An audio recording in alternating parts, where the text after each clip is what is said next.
everyone, and welcome to Benjamin Franklin High School here on North Broad Street in the city of Philadelphia. Tamar Stubbs, and my name is Joe Clark here on Sports Fanbase Network, and we will be taking a dive into the first annual Future Stars game that the Brotherly Love is hosting for the first time ever here. And Tamar, what do you see, or what are you looking for in these young stars into this game? I mean, I'm just looking for potential. You know, it's kind of an all-star game, but it's some place where you could just show your ability. You know, you never know who's in the stands. For these middle schoolers, it could be a high school coach in the stands. For these high schoolers, it could be an AAU coach in the stands. You just never know. So, yeah, have fun, but you also want to go out and play hard and make a name for yourself, especially if you didn't have one before. Yeah, and I do totally agree, Tamar. But, Tamar, we will take this one to a break, and we'll be back here before tip-off to get into action here in the Future Stars game here at Ben Franklin High School.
Heading into his sophomore year 2026 of John Martin Latif White.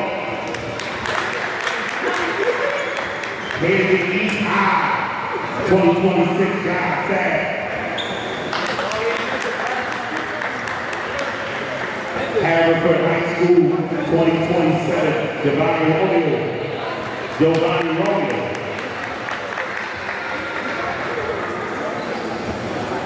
From Bonner High School, number 22, John Puppis.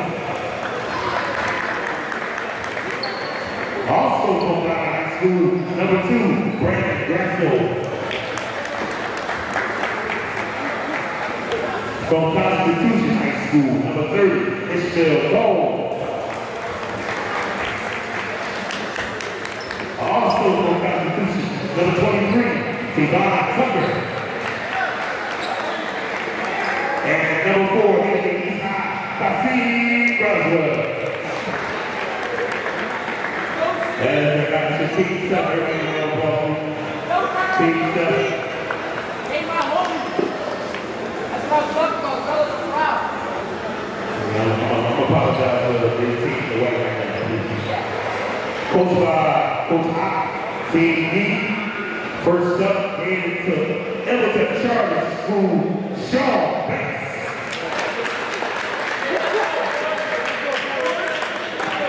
Also, 2026 at Germantown, Fred Jordan Hill. 2027 here to the Everton Charter, Ule Red. 2027 playing the Newly Durant High School, Nazaire Tower. Also class 2027 in the West Catholic High School, Roger Smith. Also 2027 in the Grand Central, Jared Gillard. And the FCS 2027, Rocky Mason. Class of 2028 on the Anthony Gray.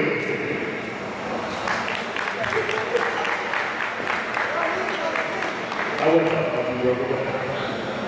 Said in the game, Ian Smith.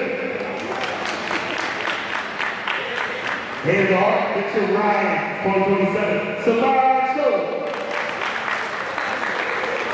And last but not least, in the Middle Tech Charter, 2027, Kevin Dixon.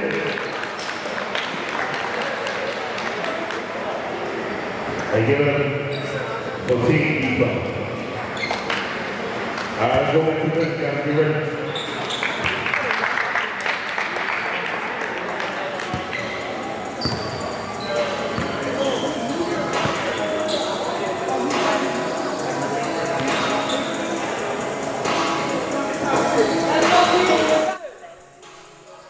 And we are back here and live from Ben Franklin High School. And pregame festivities are over and tip-off will begin. Any final thoughts before the tip-off goes into the first quarter? I think it's going to be a high competitive game. You know, they're going to want to have fun. They're going to have fun for the first couple of quarters. But, you know, when third quarter and fourth quarter come on, you know they're going to pick it up and try to win.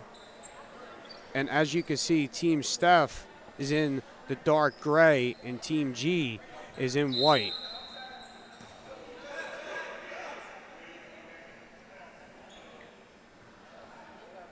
And tip-off is underway. Now be out of bounds. Now be Team G's ball. White ball.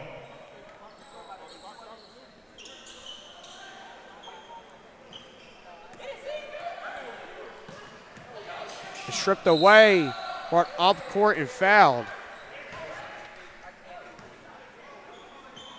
That'll be Rashim Bronzel with the foul up court.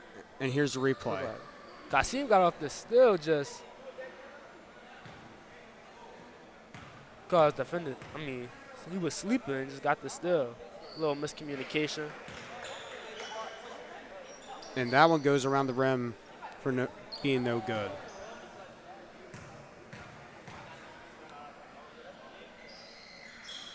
And that one's good. Team G will bring this one up. Dill at the top of the key with the dribble moves. Playing with him a little bit. Fadeaway jumper. Couldn't get that one in. Stef Thompson bringing this one up. The deep three. Goes around the board, no good. Tyler playing with him under the rim. He gets that one in for 2. Great move by Nazir, able to go into the paint, get his defender up on a pump fake with the easy lay. Slams that one down.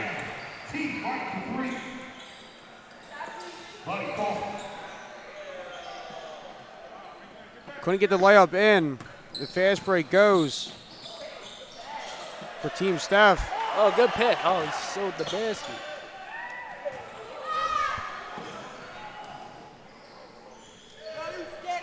Team G trying to get up under the rim. It's good. Great strong left-hand layup by Jordan Dill. Jordan Dill gets 2. Makes this a tight ball game. Losses his feet. Brings it out to the top of the key. Trying to find something going at the wing. Drive. And gets heavily fouled in the paint. Looks like he's on the floor. And here's the replay.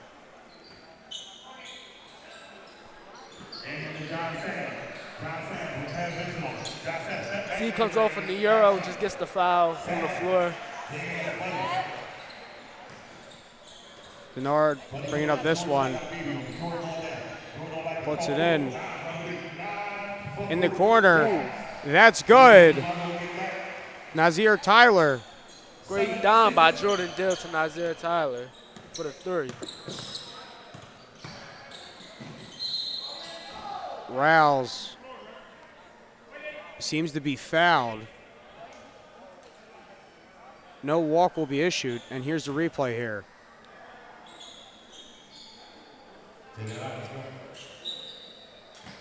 Nazir just going strong to the basket, as you see him do now.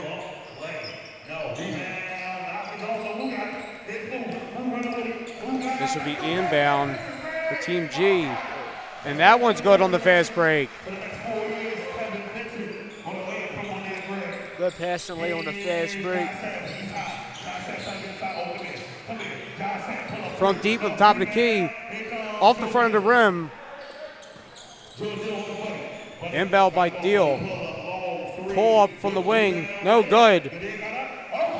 Tries to get up to the rim, heavily contested, no foul called. Fast break coming, the Euro step, and that's good. Great Euro step by Nazir. Able to fool his defender and finish with the easy right-hand leg. Benson ships it off to his man at the wing. Deal with the ball at the top of the key. Back to the wing again. Trying to find an open man. With the drive at the baseline. Heavily fouled.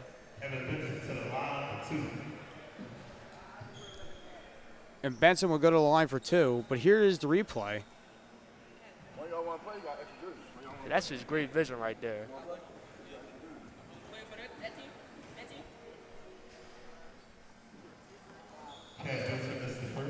Benson couldn't get the first one in.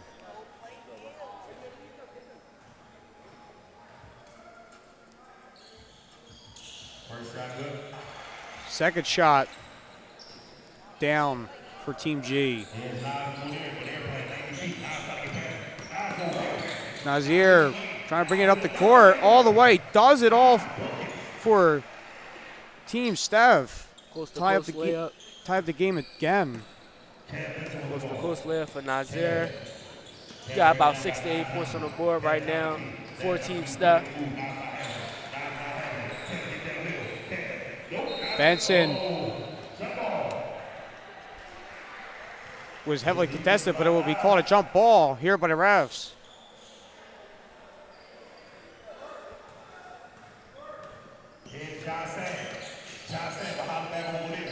Team Stef with the drive. Loses his footing. Ships it out back up among the wing with the drive. Nas couldn't get that one in.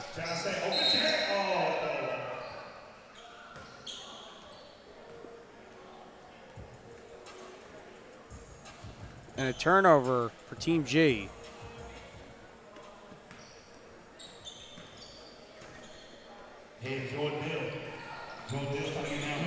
Dill with the fillet up to the rim, and that one's good. Easy lay by Jordan Dill. Able to just muscle the smaller defender off for the easy lay. White almost dunked that one for a highlight reel. Dill back at it again.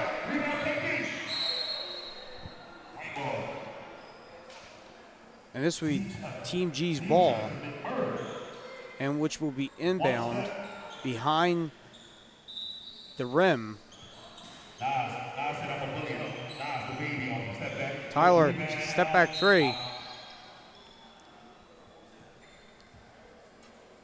And it looks to be Benson was fouled when he was trying to go up for the offensive rebound. Benson will inbound this one for Team G. A lot of space underneath the rim. Gets fouled again. Denard will inbound this one for Team G.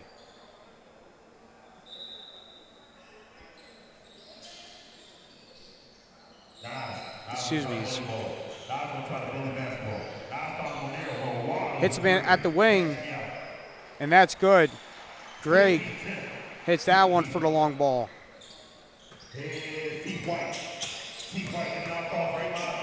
White with the drive.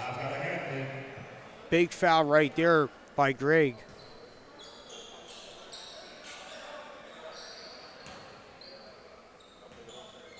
And the foul will stay on the floor.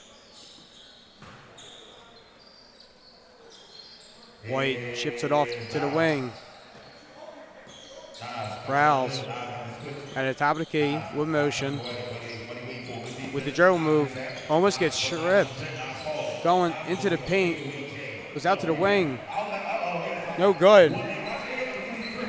With the big slam dunk there, making that statement.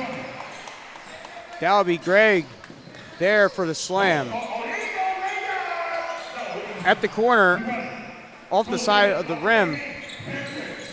Alley-oop. Not the easy lay for Jordan Dill off the fast break. And an easy open jumper there for Sab.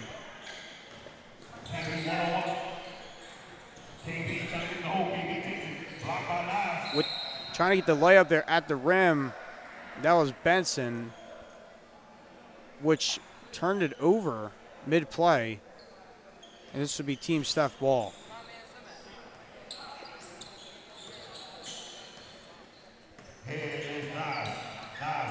Rouse bringing it up the court. Driving in the paint. Heavily contested. Gets his rebound. Dishes off to the wing. No good. Rouse back at it again. And there for the putback. Great save by White. Able to get the rebound, put it into his teammate for an easy lay. And another acrobatic finish from Jordan Dill of Germantown French. White with the slam. Couldn't get it in. Another fast break. Another off the backboard. Trying to get the slam. And the first quarter is in the books. Team G 21, Team Stef 15. And this broadcast is sponsored by Team Hines. And we'll be back here on SFBN.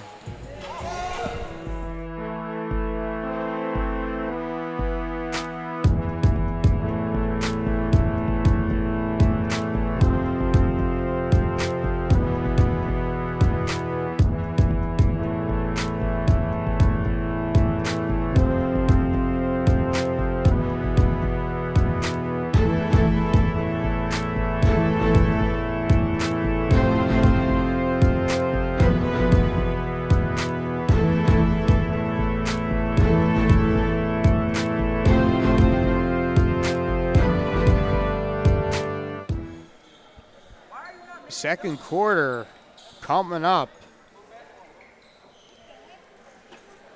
And Team Stef will inbound the ball from half court.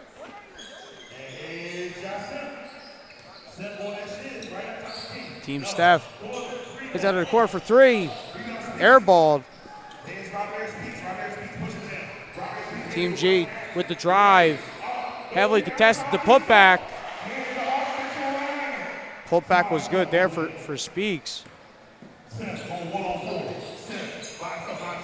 Denied by Team G.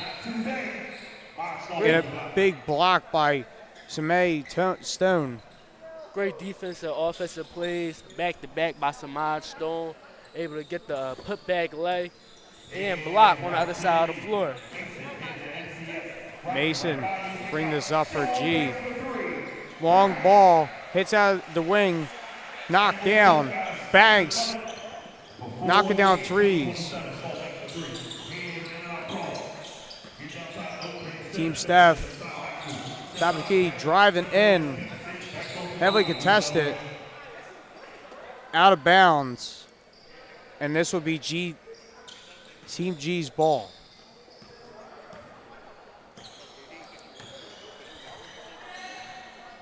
Smith in the corner for three. Bang! Ramar Speaks with the easy three.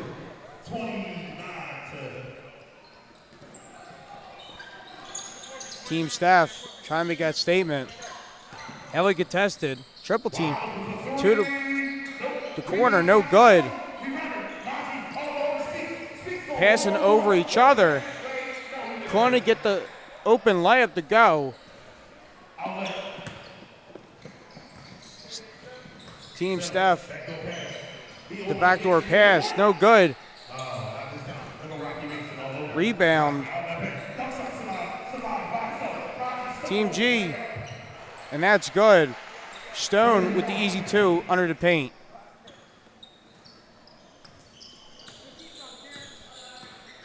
Team Stef with the nice cut, and that one is good. Tucker with the easy cut right there.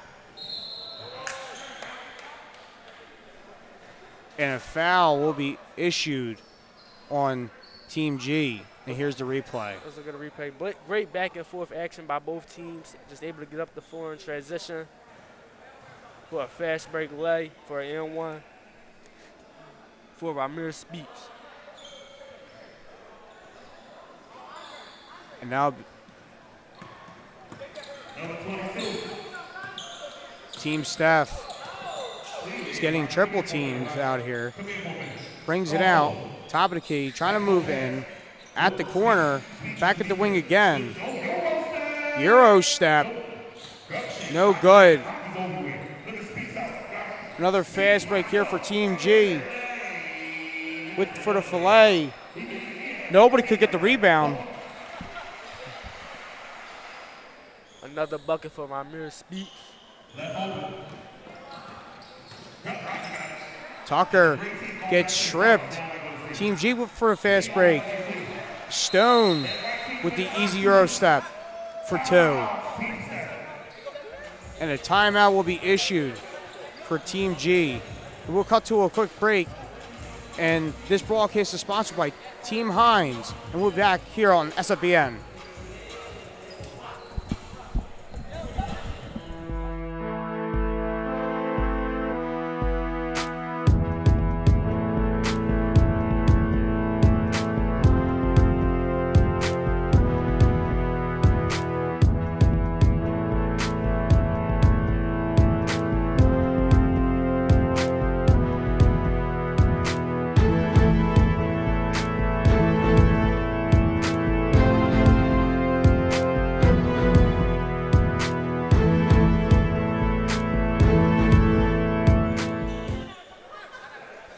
Sab will bring this one up for Team Stef. Sab, top of the key with the spin move into the paint. No good on the layup. Team G getting contested. Double team, stripped away by White. And this will be Team Stef's ball. Team G kind of running away with this. They had a bunch of fast transition leads, especially by Samad Stone. Big rebound for Stone and a big three by Ian Smith. 41-17. And speed Team Stef ball. Rouse will bring this one half court. A little step back right there. Hands it off to his teammate White for the long ball. Hits that one for three. Hitting the three from pro range, beyond pro range. Banks couldn't get that one in. Stone gets a rebound. Couldn't do nothing either. 3-on-1 play with the N1. Great N1 by Nasir Ross. Just able to run the floor, get that bounce pass, and trying to get Team Stef back into this. Yeah, Rawls has been like triple team for the most part of half of these plays.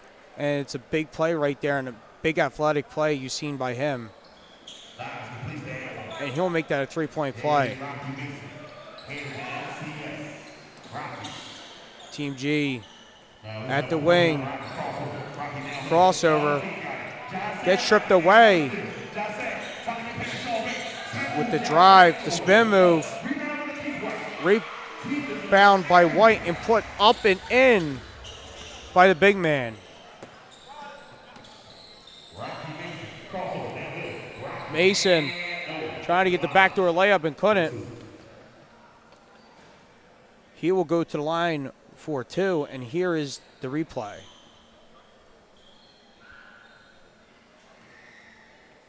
Looking at Rocky Mason, just speed by his defender. Try to get the layup with his inside hand on the right hand, but couldn't make it. Let's see if he can get at the free throw line. Rocky Mason hits that one.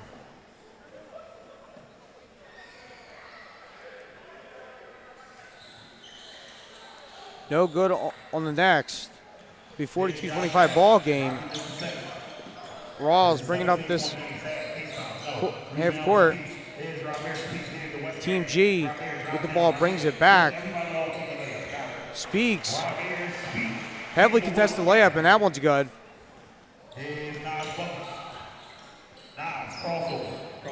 Nazir Rawls with the ball again. Gets fouled on the floor. 44-25. Couldn't get that lay in. There'll be subs on the floor. Stone will inbound this one for Team G. Rocky Mason will bring the ball up. Mason looking for an open man. Trying to hit his open man underneath the rim.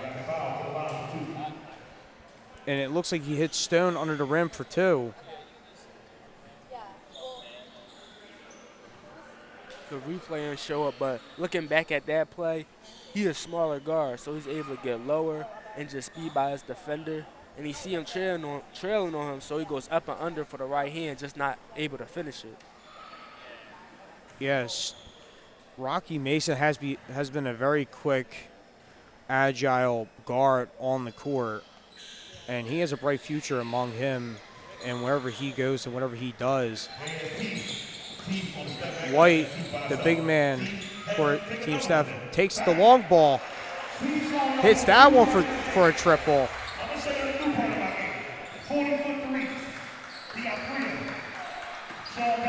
Team G, Banks in possession, dishes it off, back to the wing, top of the key. Smith couldn't get nothing going. Inbound by Rocky Mason. Mason, top of the key. Step back, three. Airballed. That'll be a turnover. This will be Team Stef ball.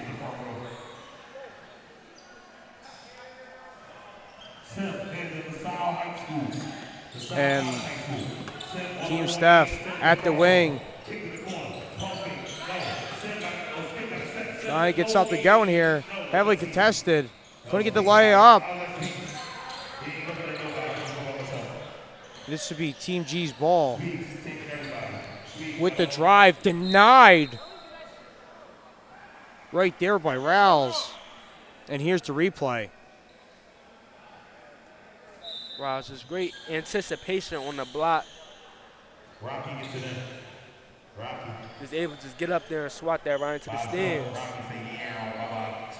Rocky to the corner for three. No good.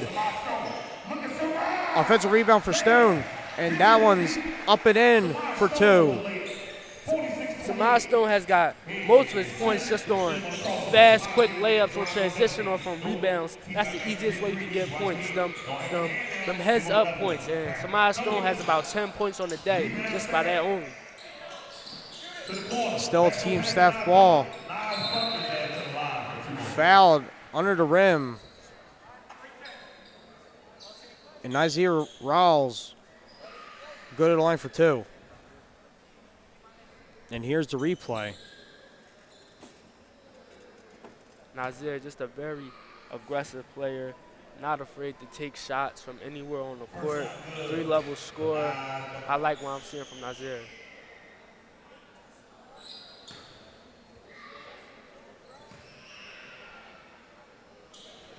Nazir hits that one in.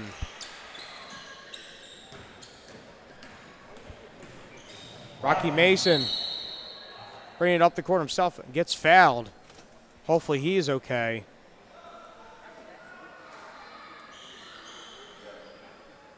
Heavily fouled right there. And he'll go to the line for two. And this broadcast, this SFBM broadcast is sponsored by Team Hines. And Mason makes that one in for the first foul shot. See if he can make this one and make this an 18-point lead. No. In and out, around the rim. This lead will say 17. Team G, 47. Team Stef, 30. And we will go to halftime here at Ben Franklin High School, and we will be back here on SFBN.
And we are back here at Benjamin Franklin High School. And Team G is on top of Team Stef, 47-30. And Tamar, what is your initial thoughts going into the second half of this game? Team G running away with the game. They up by a dub right now, but we seen it's just a fun game. You know, intensity going to pick up. We seen a lot of promise from the players on the floor with a lot of dunks, a lot of just having fun. They shooting threes from 40 feet out, and I can't wait to see what they're going to do in the second half. Sab gets denied right there. Fast break for Team G. And that's good. Greg with the easy lay.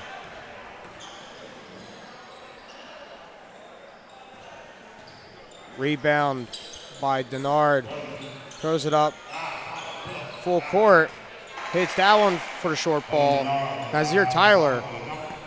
Smooth mid-range shot by Nazir Tyler. White. Another deep three by him. Latif White is up to about 4 threes on the game right now. He's heating up. Let's see if he can get his team back into this game. Dill. Heavily contested. Trying to get the putback. Latif White strips it from him with the slam.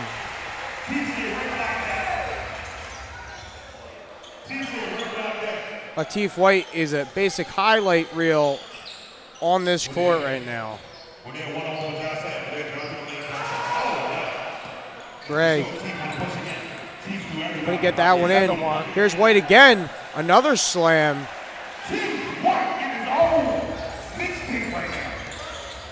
Latif White about 7 points coming straight out the third quarter, bringing that energy up for Team Stef. A big three there by Denard for Team G. Puts up their lead by a yard.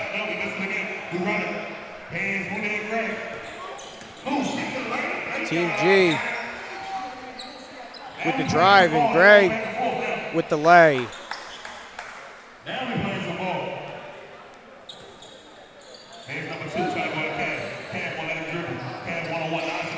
Grasso dishes off to the corner. No good. Greg hits him in the corner. Drives into the wing. Shot no good. Speaks. Sab couldn't get that one in for the layup. And Sab will inbound this one behind the rim. Latif White at the corner. The shot. That's wide.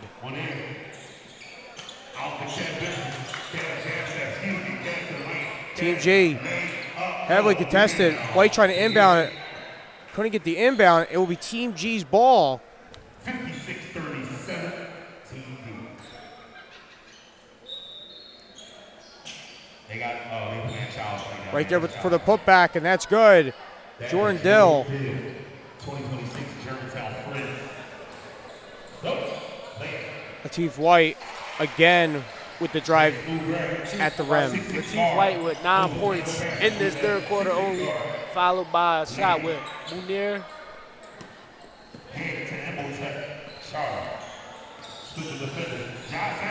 At the wing for the three. No good. That was just short. Team G dishes out to the corner for three. Bounces off the rim, gets inbounded again. Long three, no good. It's a back and forth game right here up and down this court. Sab gets fouled right at the rim. 60-39, and we will have a replay on this one.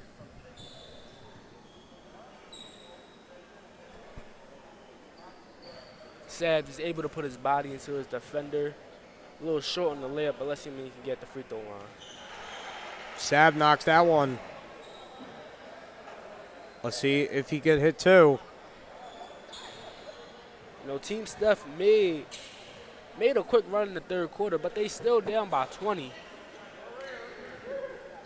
And Jordan Dill. Jordan Deal with the ball handles at the wing. Now at the top of the key, loses it, dishes off to his teammate, Benson. Benson at the wing with the drive, and with the nice, fancy layup right there at the rim. Big fast break for them. Rouse gets that one up and in for 2. Benson dishes off the short jumper, no good. Tyler couldn't get that one in. White dishes it down to his teammate, almost gets denied, and gets the putback for 2. Fast-paced game now, Team Tamar. Yeah, game getting faster. These guys want to win, but let's see what's happening on this play. Greg at the corner for 3. No good. Throws that one down court. Bounces around the rim, gets down. And that will be Azir Rawls. Team G trying to get the rebound for this. Couldn't. Grasso brings it up court with the drive. And Azir Rawls with a nice back-end layup. Jordan Deal brings it down to Benson. Benson baseline. Gets denied. White gets the rebound, brings up the ball to the corner. Nice open 3 for Nazir Rawls. Off the block from Latif White, going all the way up the court, behind the back pass, just for the 3. A timeout will be issued, but this broadcast is sponsored by Team Hines. And we'll cut to a quick break, and we'll be back here on SFBN.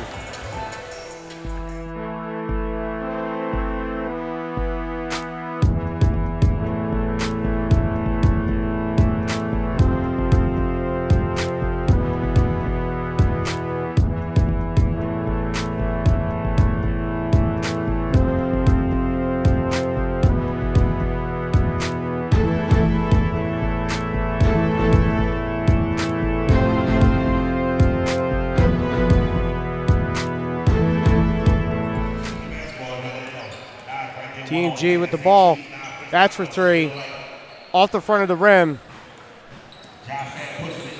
Stab brings it up. That's good for 2.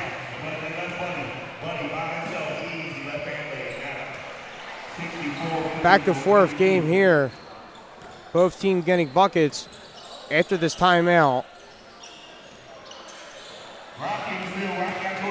Gets stripped. Take it away. The layup's good. Jordan Dill with the bucket.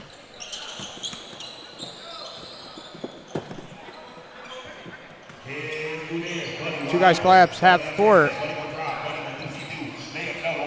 Couldn't get the layup in. Another fast break for Rouse. And a nice slam dunk there for Sab. Off the backboard from Rouse to Sad. Fadeaway jumper around the rim, no good. Rouse trying to go baseline, and it lost his handles. That'll be turned over, and will be Team G's ball.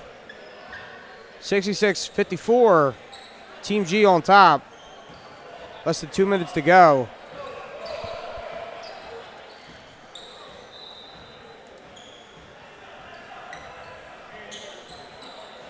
Jordan Dill won't pick up this one.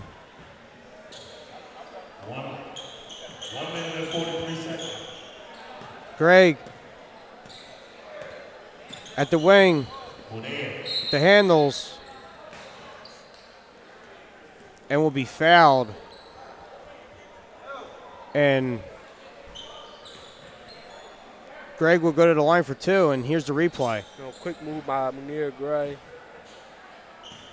able to get his defender backing up, so he's going to go right attack him, put his offhand into his defender's chest and try to finish the leg. First one, no good.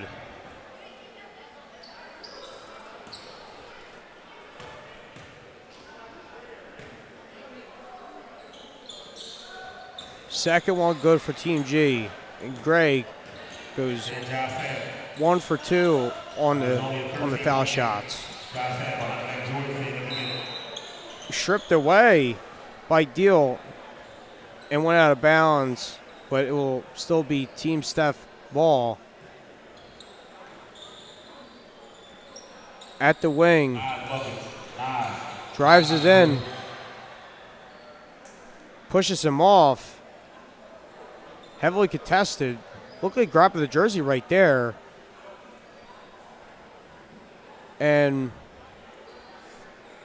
Nazir Rouse will go to the line for 2.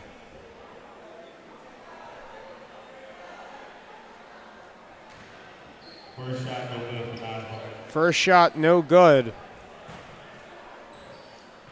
And this broadcast is sponsored by Team Hines as we head into the next foul shot. And that one's no good either. It looked like it will stay Team Stef ball after Speaks threw that one out of bounds. Trying to get the easy cut there. But Banks was there to hit it out of bounds. So a lot of defense going on under the paint and not trying to get any cuts going. Rouse seems to get fouled again. The foul will stay on the floor.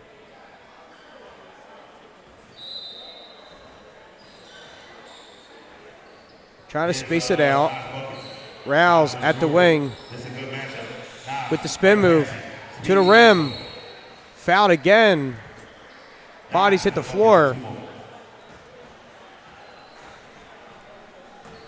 And here's the replay. Let's look at the replay. Rouse on Dill, able to spin off him.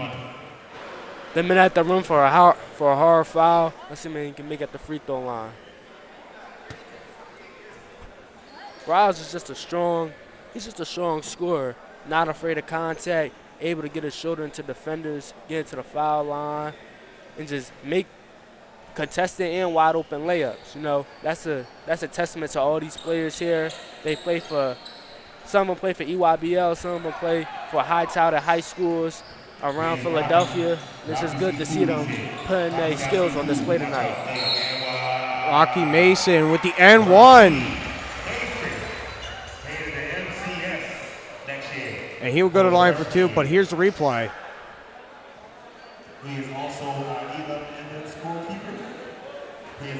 Rocky Mason, probably one of the fastest players in the game right now. Going to MCS next year. Let's see if we're able to convert that N1. The score now is 70-56. Team Stef trying to get something going here. Couldn't. The foul has been issued. Heavily contested right there. Hit the floor very hard. Hopefully Rouse is okay.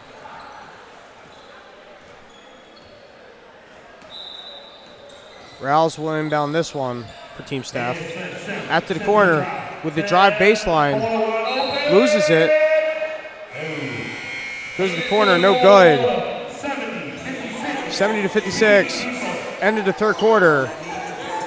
Broadcast is sponsored by Team Hines, and we're back right here on SFBN.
back here on SFBN, and welcome back to some Future Star Game basketball.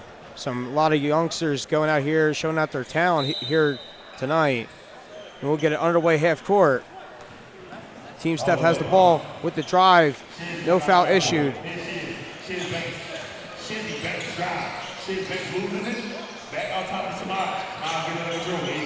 Banks loses it. Stone has it top of the key with the drive. And a big layup there. Heavily contested too. Samad Stone taking, just going strong for the easy layup. Probably one of the best defensive players we had tonight on Latif White, who has about 2 or 3 blocks on the night. Stone bringing this one up. Excuse me, not Stone. Tyler brings that up for the lay.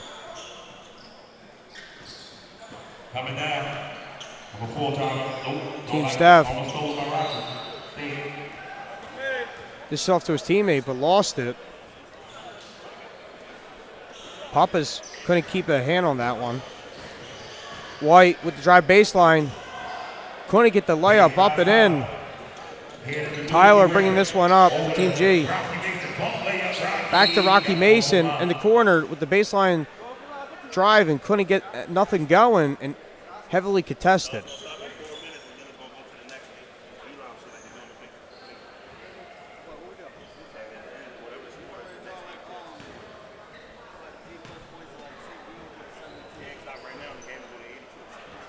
Mason makes that one in.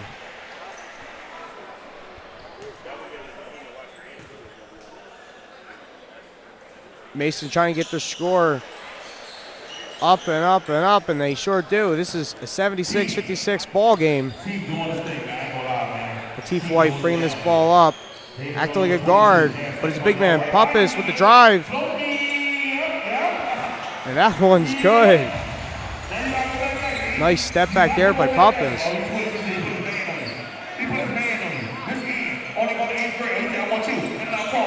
Double teamed. Pappas and everybody on him.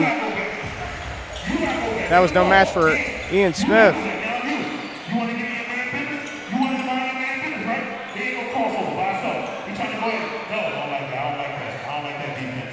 Team Stef looking around. White with the jumper. No good. That's wide. Rocky turns over the ball. Latif White with the Euro step, and that's good. It's a 78-60 ball game, and here's the replay. Off the steal, sees the small defender on him, so he just picks the ball right up over him for the easy left-hand lay. Latif White's having a great game tonight. And this timeout is sponsored by Team Hines. And we're going to cut to a quick break, and we'll be back here on SFBN.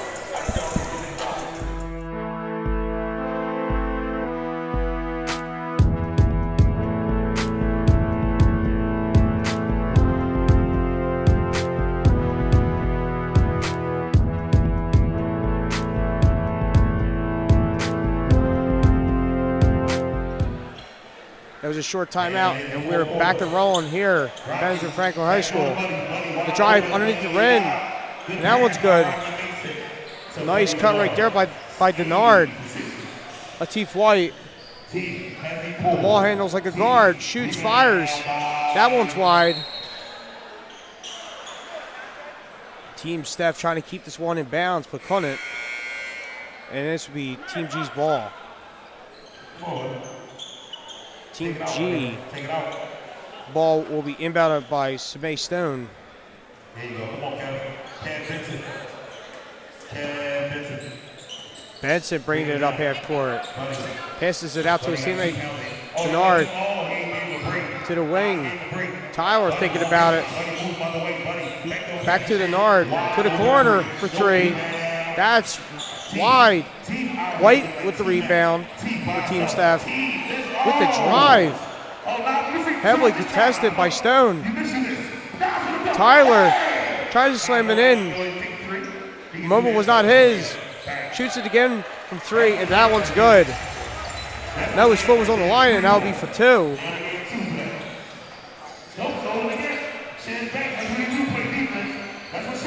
Turnover again by Team G. Team Stef is bringing up some points. 82-62 ball game. Nice cut right there by Benson for the lay. Step back 3, no good. White rebounded again.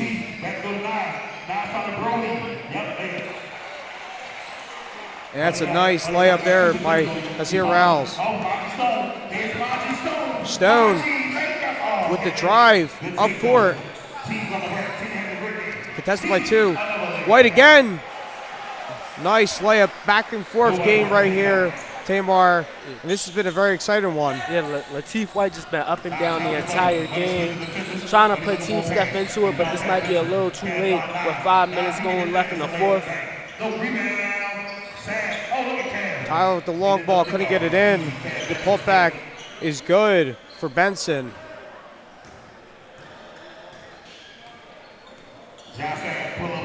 Sab, pull up 3. Hits for the rim. Tyler rebounds it. Tyler passes up court. Nice cut there. Back again to Tyler, and that one's good.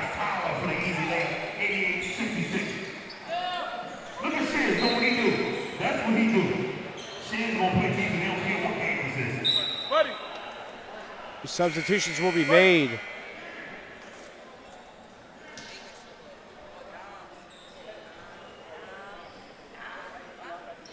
And it will be Team Stef's ball.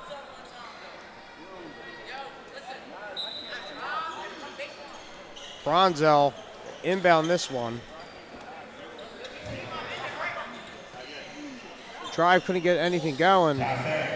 Just Sab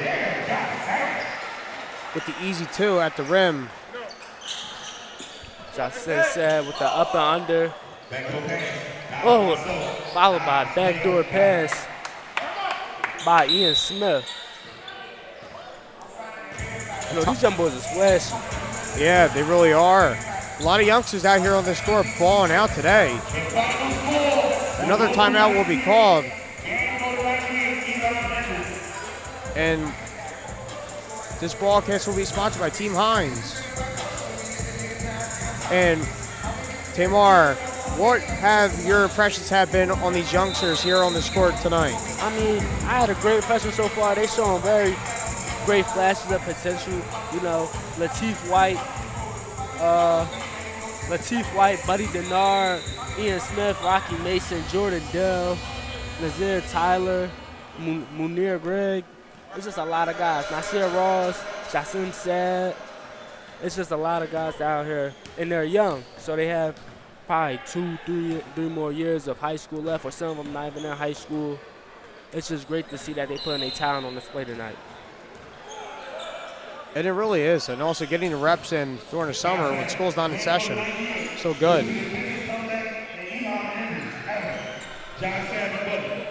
That said, pullback jumper, no good.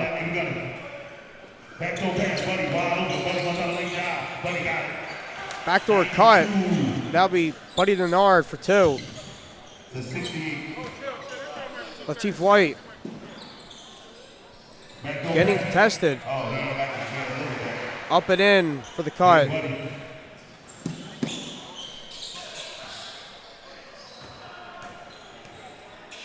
Another turnover again. And 1 for Team Stef. And Elam ending is in session.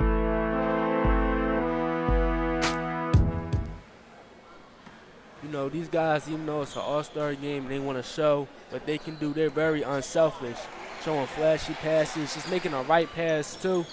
I love what I'm seeing from these rising stars tonight. Another turnover again. Was stripped for a moment, but brought back by Team G. Latif White said, no, I'm going to take it. Dishes out to his teammate. Under the rim, couldn't. Back at the wing. That one's good. Justin Saab hits that one for 3 to bring Team Stef into this one. Denard to the wing. To the corner for 3. No good. Saab throws his one half court. Gets recovered. Small jumper. That one's good.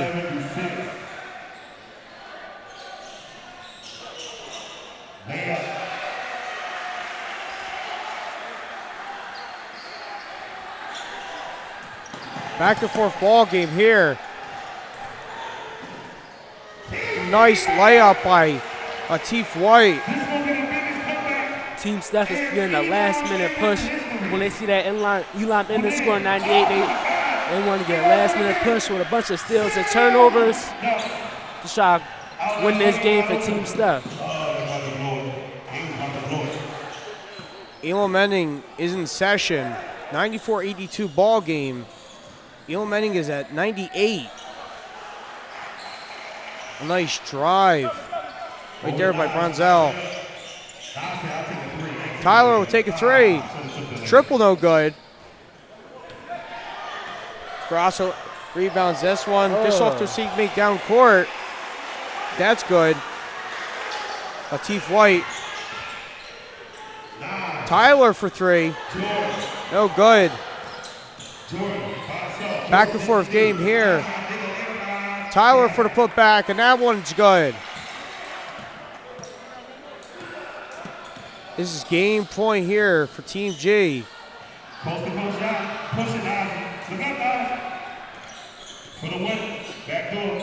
Tyler White in the corner. At the wing for 3. No good. Gets fouled at the rim. And Team G will be fouled. It's not time. Game 98. The great team played hard to the end of it. Now it's time to finish. Greg fouled underneath the rim. Foul stay on the floor. Tyler with the contested step back.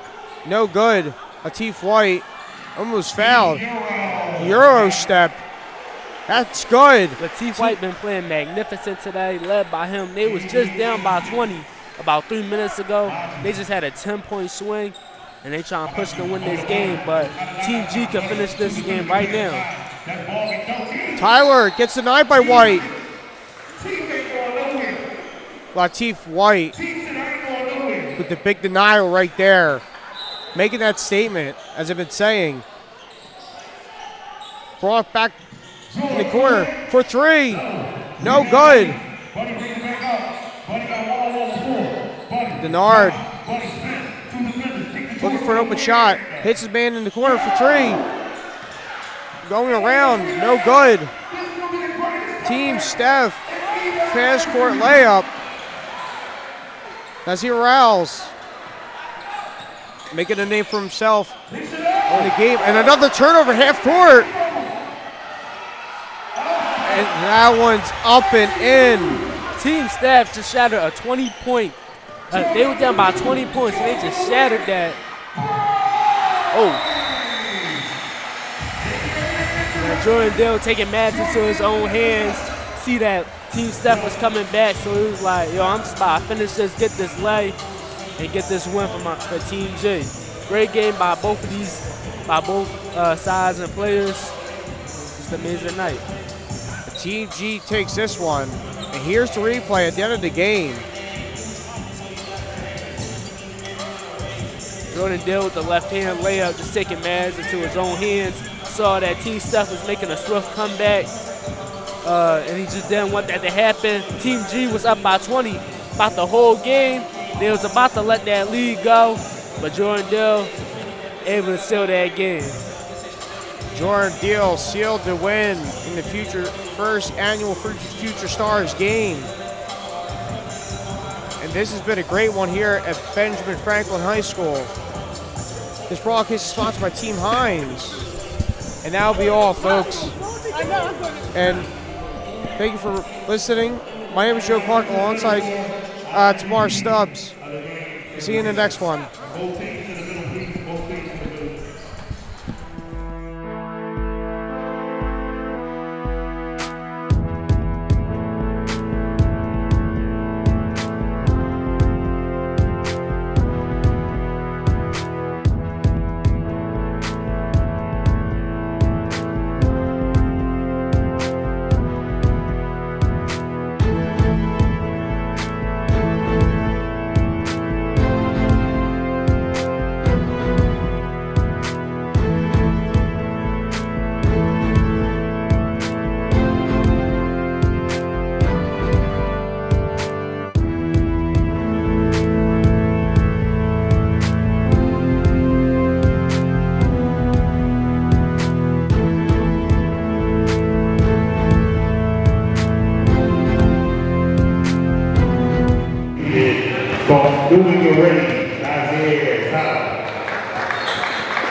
our championship game here. It's been a great tournament so far. And before we get into the matchup more, we're going to send it on over to sideline reporter Xavier Johnson with the pregame story. Hey, Xavier.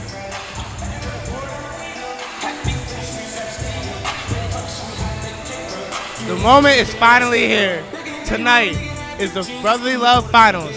I'm Xavier Johnson of SFBN, and up next we have a stellar matchup between 4-seed Red Rose Thunder and 10-seed Philly All-American. Last night, Red Rose Thunder took down Chester in a tight 67-65 matchup as Philly All-American took down the #1 Team Danny Rumpf in a dominant 72-52 win. Both teams have had their respective wins to get here. There can only be one winner. Can Philly All-American become the first 10 seed to win the finals, or will Coach Morrison of Red Rose Thunder become the first female coach to win the tournament? Let's find out as the Brotherly Love Finals starts right now. Thank you, Xavier. And like you mentioned, Greg, 2 firsts coming on the way for whoever wins this matchup. I mean, a 10-seed Philly All-Americans, but they're not your typical 10-seed. They lost all 5 games in the regular season, but they are last year's champions. They are the reigning champs and trying to win their 2nd straight. Meanwhile, Red Rose Thunder trying to win their first championship in the Brotherly Love Pro-Am. What are you looking for in tonight's matchup in this championship game? Well, I'm looking forward to seeing how these teams will match up offensively and defensively. Both teams are very well balanced, move around the screens, use teamwork, good ball movement is what I'm trying to say, good ball movement. Each team doesn't just have one guy that can beat you. They have a whole team that can beat you. They're very well balanced. And like you said, don't look at the record of Philly All-American and count them out. They have been really dominant in this playoffs. As I go to let people know at home, Sam Sessoms was awarded the MVP of the Brotherly Love Pro-Am this year. Even though Lewis Leonard was knocked out in their first playoff game, Sam Sessoms was electric all summer. And he averaged about 24 points a game with 5 rebounds. That's really good. He was always a show. The crowd always came out to watch Sam play. He just performed in the TBT. Unfortunately, his team was knocked out, but I believe he scored 28 points. So he's been putting on a show there, too. Yeah, Sam Sessoms, like you mentioned, unfortunate that he got knocked out so early, and I feel like his injury had something to do with that. I think he missed the final game of the regular season due to an injury, and he was just killing it prior. Like you mentioned, 24 points per game. He made it look easy, and a lot of times it felt more than 24. It felt like he was scoring 50 out there with just how dominant he would be. So congrats to Sam Sessoms, but now the focus shifts back to these 2 teams, Red Rose Thunder and Philly All-Americans. Head coaches for tonight's matchup. For Red Rose, you got Malin Morrison, and assistant coaches, you have Lucas Morrison and Stan Moore, and then the head coach for the Philly All-Americans, you have Stan Groovy Laws Jr. Looks like we're a little bit closer to tip-off here, slightly delayed due to the MVP ceremony before tip-off. Yeah, it was pretty quick MVP ceremony, but yeah, semi well-deserved. But this will be a fantastic matchup. Battle of the underdogs, as you would say. Both teams, I don't believe either team was favored to get this far into the tournament. I believe the favorites were either Danny Rumpf, Lewis Leonard, or Rex 6. But all I think fell to each of these teams. So Philly All-American, they are very electric. So is Red Rose Thunder. I think this game will be very close. It will come down. I think it's going to be tied all the way up until that point. So someone's going to hit the game winner. That is my prediction for this one. You know what, Greg? We haven't done this yet. Do you have a prediction for this game? Who do you think's coming out on top? For me, I'm looking at Philly All-American coming out on top. Ooh. I think they literally have shooters everywhere, wherever you look. I don't think they have a player that can't shoot the 3-ball at a high clip. They do not. And Red Rose Thunder, while they do have their shooters, I'll say their only downfall is that when their guys are hot, they're hot. But the problem is they have these stretches where they are very cold, they are very streaky. You have Malik Martin, he's very dynamic for Red Rose Thunder. Kai Howard, I believe he is the engine of this Red Rose team. You also have number 15, Dominic Morris, who he always camps around that three-point line. Like, they are very dynamic. They just have to show up that consistency. And they also have these lapses where they go on really long breaks where they allow the team to just crawl back into a game that they should already have sealed away. So this could be a good game. Both teams have about the same type of weaknesses. So this is a very interesting matchup. But I'm going to favor Philly All-American. How about you? I'm going to shy away with no prediction because it looks like we're coming to tip-off here. It's just too close to call. Can't do that. It's too close to call. You can't do that. I got to be non-biased. You're the color commentator. You can have bias as we get tipped off underway. Malcolm over up top, gets it back from Stanbrick, guarded by Maurice Watson Jr. There's Stanbrick in the far corner. Gives it off to John Hall. John Hall drives middle, puts up the layup, can't go. Too strong on that layup and drive there, but good look at the rim. Malik Martin pass inside to Chris Bing. Pass all around the arc. There's Watson up top. Passing back into Bing, who gives it to Martin. Martin, pull up, good. First points of the championship. Malik Martin, player of the game in the semifinal for Red Rose. And I just love watching the offense of both of these teams. The movement is so beautiful to watch. And ball movement is perfectly executed by a basketball team. Pass fake, and then the layup on the left side. Fancy move there from Malcolm. Pass inside. Martin pass out. Howard with it up top. Gets the screen.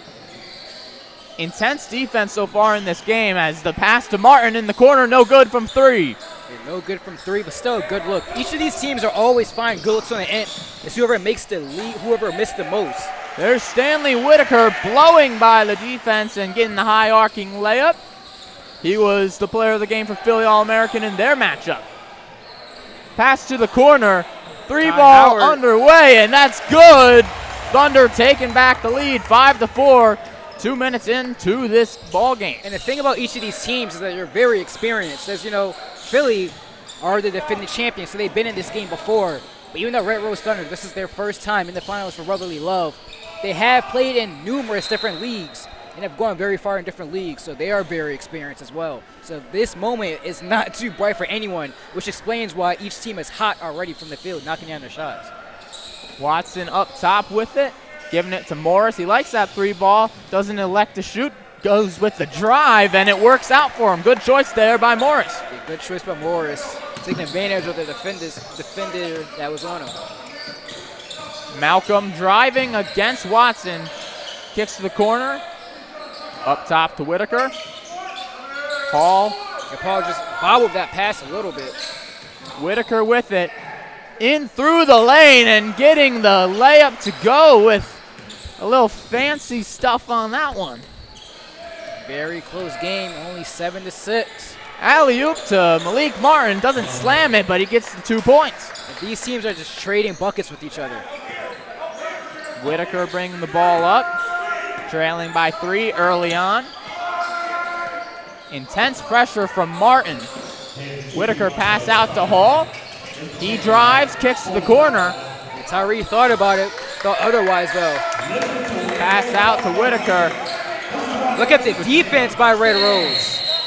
And it looks like we have a shot clock violation. Great defense from the Thunder there. No shot getting off. And the Thunder bench loving it. Yeah, Red Rose Thunder, that was a beautiful defensive possession there.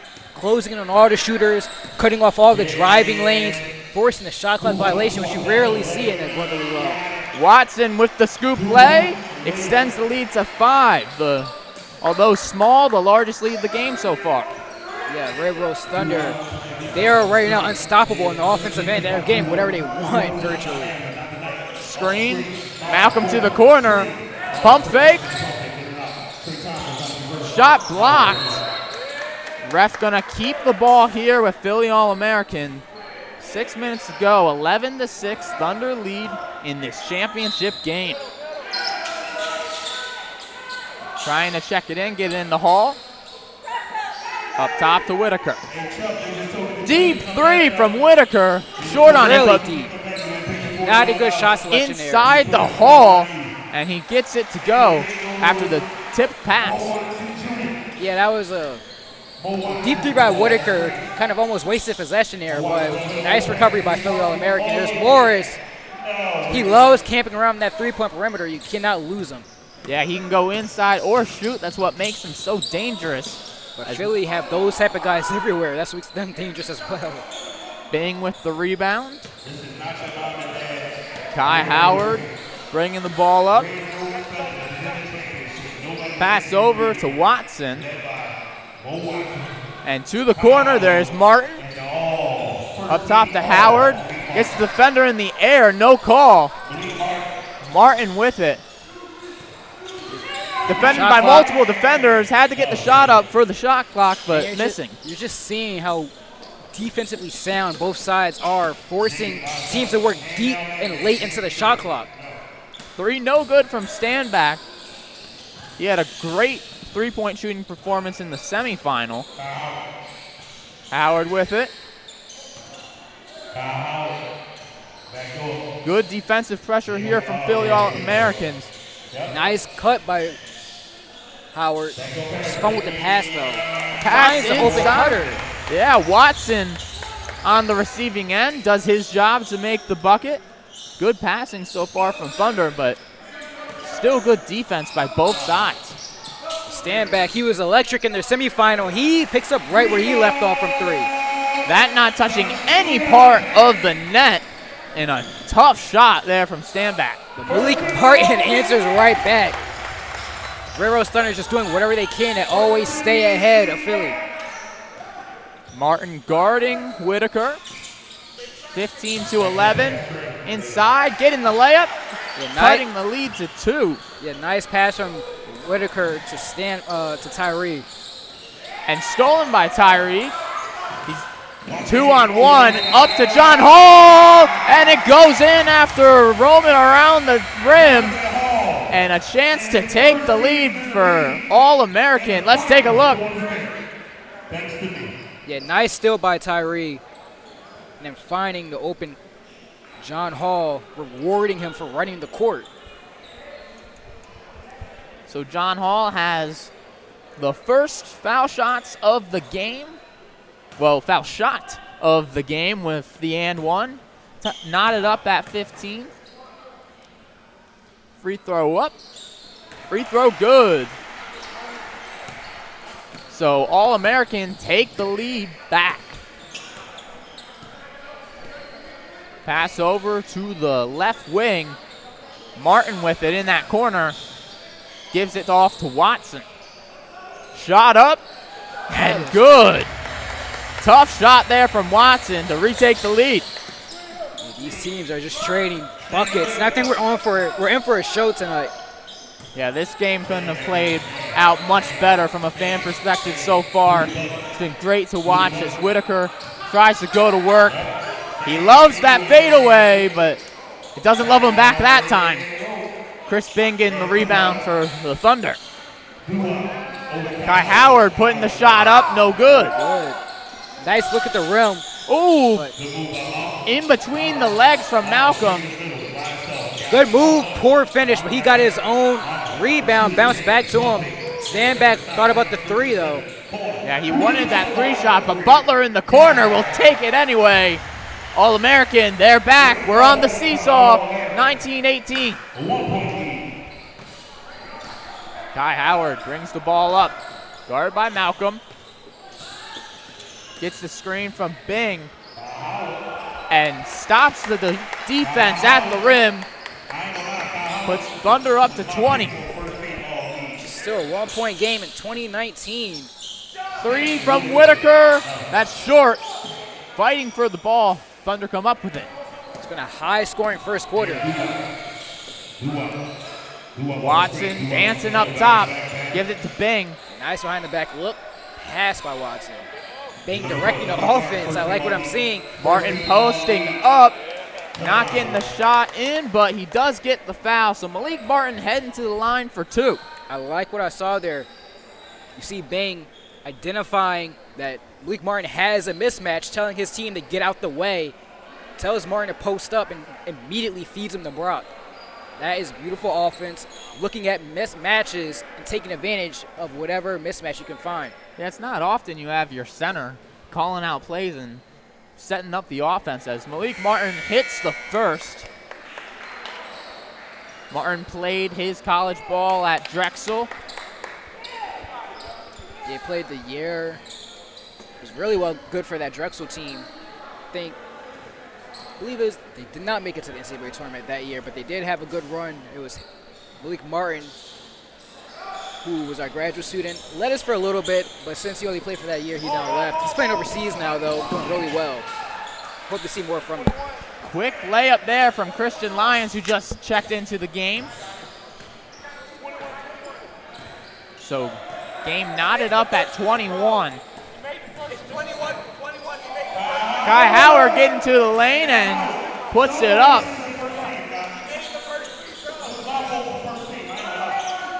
So Thunder now in the lead. So it's 22-21. Right now on the Red Rose Thunder bench, there's some confusion though about what the score is, as they believe the scorekeepers aren't keeping track of the correct score. So Christian Lyons getting his second consecutive layup after checking in late in this first quarter. Watson, pull up, no good. Lyons with the rebound. So now it's 23-23. The correct score is on the board. Oh! The shot is up. Let's see if they count it. They are not counting it. Their refs are waving it off. Oh, that was a close one. They aren't going to count it. 23-23. Let's take a replay. Shot goes in, but yeah, it looks like they signaled that it didn't go off in time, so it will stay tied 23-23. Very high scoring in this first quarter. We love to see it, but we'll take a quick break and be back for the second quarter action here for the Brotherly Love Pro-Am SFBM presented by Team Hines.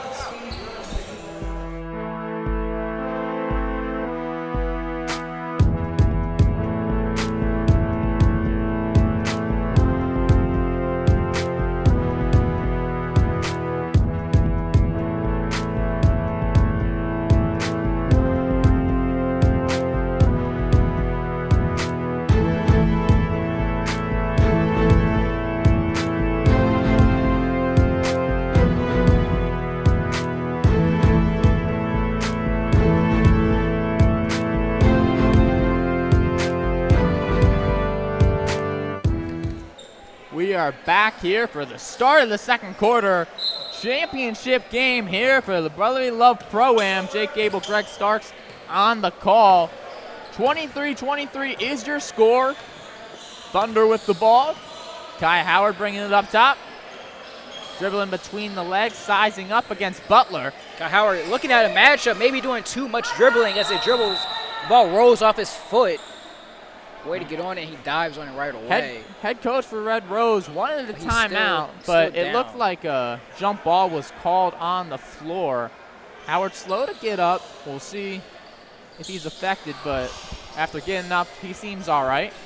So they're heading to the free throw line to jump this one up. They got Kai Howard up against Antoine Butler. Kai Howard with a slight height advantage over Butler. Jake, now let's give us a prediction for this jump ball. Who's going to win it? I'll go with Kai Howard. I'll go with Howard because of the height and probably upset that fell to the ground. And fighting for it, Howard eventually comes up with it himself, but ends up losing. Over. So Butler with it. So I would like to say a prediction was wrong in that case, Jake. It was kind of right. I'm just messing with you. I'll take a 50 on it. Tyree Corbett checking into the game for the first time. Yeah, we haven't heard. I'm surprised he wasn't in the starting lineup for Corbett. Yeah, he's not played these past couple of games with All-American. He's back with them. Malik Martin wide open from 3, rattles out. Fighting for that rebound. Thunder get it back. Okay, Kai Howard fighting for that rebound. A nice pass inside to Quinn Davis. That was a fastball right in to Davis, who puts it in on the layup. So for those wondering, Quinn Davis is number 8. We just kind of put a line of tape over that 0 to separate it. So in case you see 2 number 0s, it isn't as 8 and 0. Malik Martin absolutely rejecting. And then on the other side, layup no good for Watson. Corbett pass up to Lyons. Inside, Vader. That's good. So that's good for All-Americans as they tie that one up. Martin inside to Bing. Looks like we have a foul.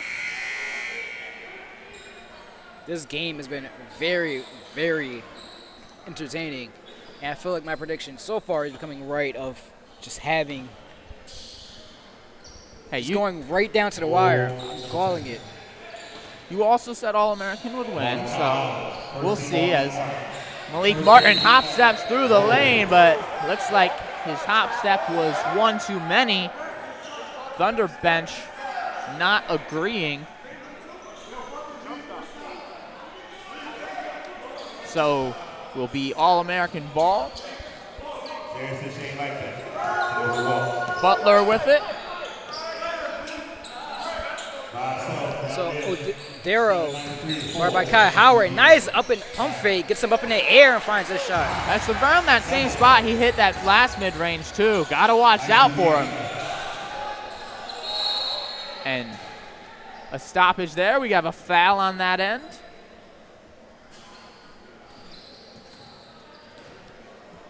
Will not be a shooting foul, however, so checking the ball in. Nice pass, a nice cut by Davis. Kai Howard driving and putting up the mid-range of his own, knotting this game back up. 27 all, 5:52 left in the second quarter. Neither team really going on a run, keeping it even. Stevens at the moment, but they didn't seem to really sustain a run either. It's either I make a bucket, then another team responds. I hit a 3, maybe they'll respond to 2, but it's constant back and forth in this game. I wonder who will be the first team to make their mark and go on that long extended run and get multiple stops. Yeah, the largest lead in this game was 5 or 6 with the Thunder leading, but it was quickly erased, and it's really been a 2-3 point game ever since. These teams have matched up perfectly with each other.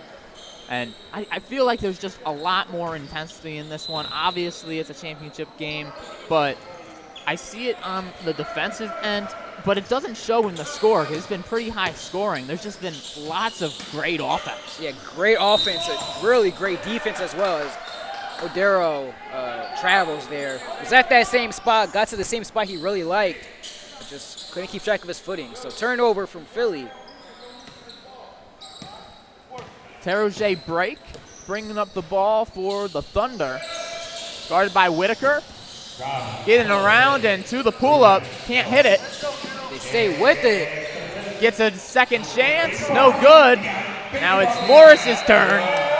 Looks like he gets fouled on that one. Foul on Corbett. So we'll get a replay of the foul on Morris. He misses a jumper, but Morris just stays with it. Gets the foul. I believe it was on Standback. So Dominic Morris, first free throw up and in. Played his college ball at Boston University. Was a 70% free throw shooter there. Has most recently played overseas in Romania. As he puts up the second free throw, no good. 28-27. They keep the lead. Malcolm with it. Over to Standback for three. No good, surprising miss, but there's Odera almost with the slam, but he gets fouled.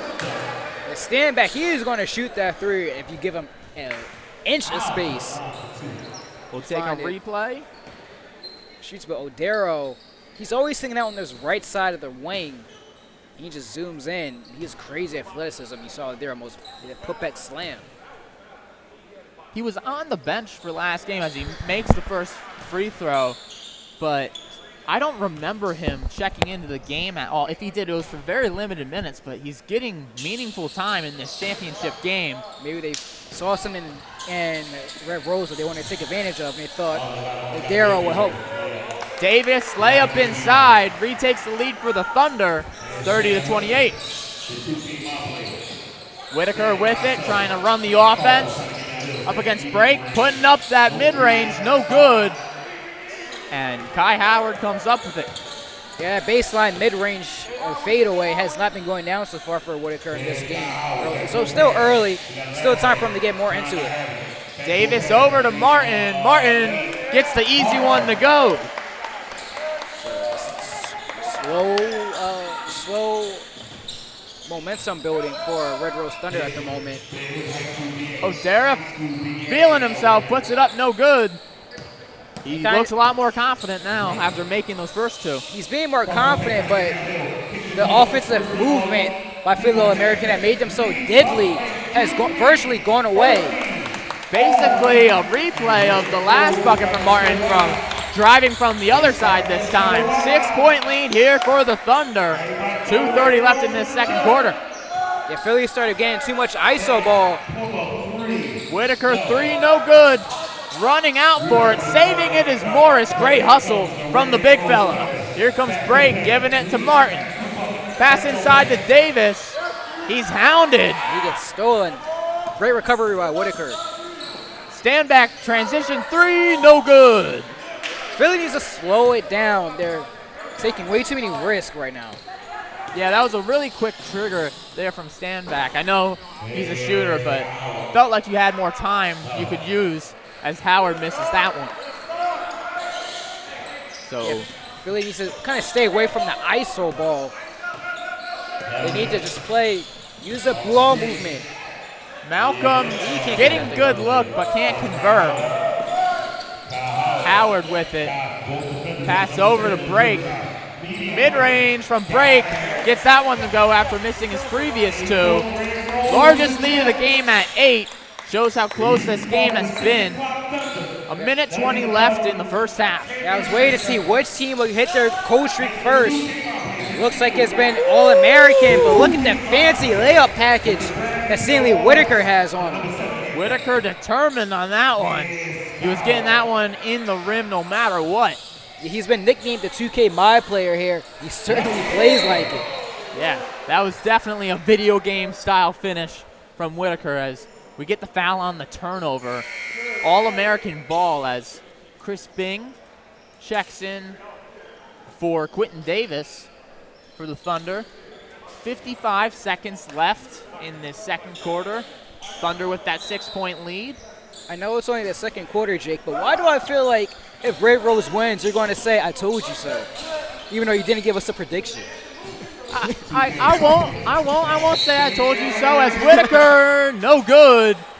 Dunk does not count. Foul on the shot from Whitaker. So a chance to shorten this gap. We take a replay. Gets the screen. Howard back on him and gets bumped. Look at the dunk by Odero. I've never seen a player look so defeated, slamming a ball down, knowing that it didn't count as Whitaker makes the first. Whitaker played his college ball at Frank Phillips and Kaiser and played this last season in Italy. Was a two-time All-American. Perhaps why he finds himself on Philly All-American. Second free throw. An astute observation by Jake there. Thank you. That's my major, astute observation. Break with it. Gives it to Morris. Contested three. Can't get it off the glass. Malcolm bringing the ball up. Stutter stepping through the lane. Nice And Odero, he was sad about the first one not counting. That one sure counted. 2-point game here. And just like that, every time Red Rose builds some sort of lead, Philly comes roaring back and makes it again just a 2-point game. Looks like the Thunder might be holding for the last shot. 10 seconds left here. Hounded by Whitaker. Howard driving in, spinning, putting it up out through the contact. He gets fouled. So Howard going to the line. We'll take a replay of the foul. Contact there by Whitaker as he goes up. Good use of the post up and fake. So with 2.8 left in the first half, Howard at the line. First free throw, good.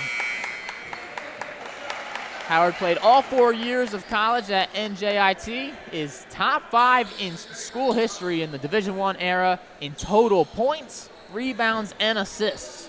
So you can say he was pretty good. Those numbers would back it up too. He's been putting on a show here in the summer league as well. And drains the second free throw. 4-point lead. Kicked by Howard, right back out of bounds. No time coming off the clock. So half-court heave from Malcolm, no good. They can't find that magic they found at the first quarter, even though that one didn't count. They at least made it. So the Thunder lead at half in the championship game, 38-34 over Philly All-American. Yeah, it's been a really, really close first half. But Red Rose Thunder just kind of pulled away there towards the end of the second quarter. But Philly, it was almost a 10-point game, but Philly came right back. It's only a 4-point game now. But the second half, I feel like there's going to have a lot more in store for us. And the intensity is going to take another level. So, do you have any idea of, what adjustments might be made by either side here? I actually don't know what adjustments may be made, but I think I know who will have adjustments, Kai Howard. But he's right with Dominic Vincent. So, Dominic, take it away. Hi, everyone. I'm Dominique Vincent here with Kai Howard. From the beginning of the game, I heard your team having a lot of verbal communication on the court. I haven't heard that from you guys before. Was that something you guys discussed before the game, and why? We just been preaching together the whole game, whole season. So, biggest stage, biggest game. We want to do everything we can to get a win right now. We know how important this game is.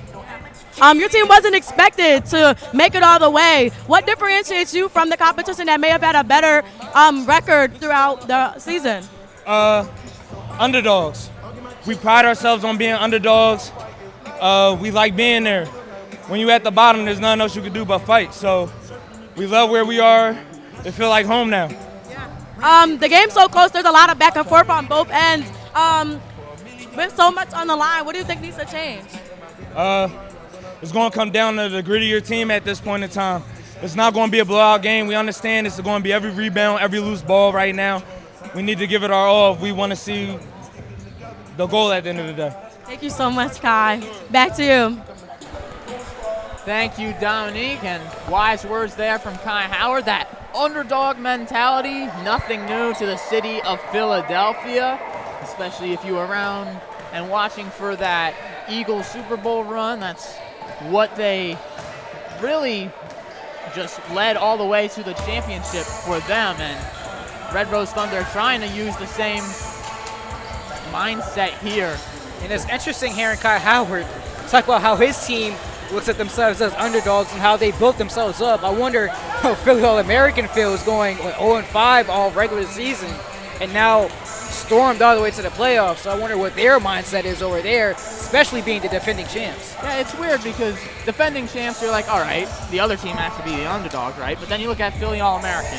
They went 0-5 in the regular season, and then they've upset everyone in the playoffs to get here. They didn't get any bye. Red Rose got a bye, and now they trail by 4.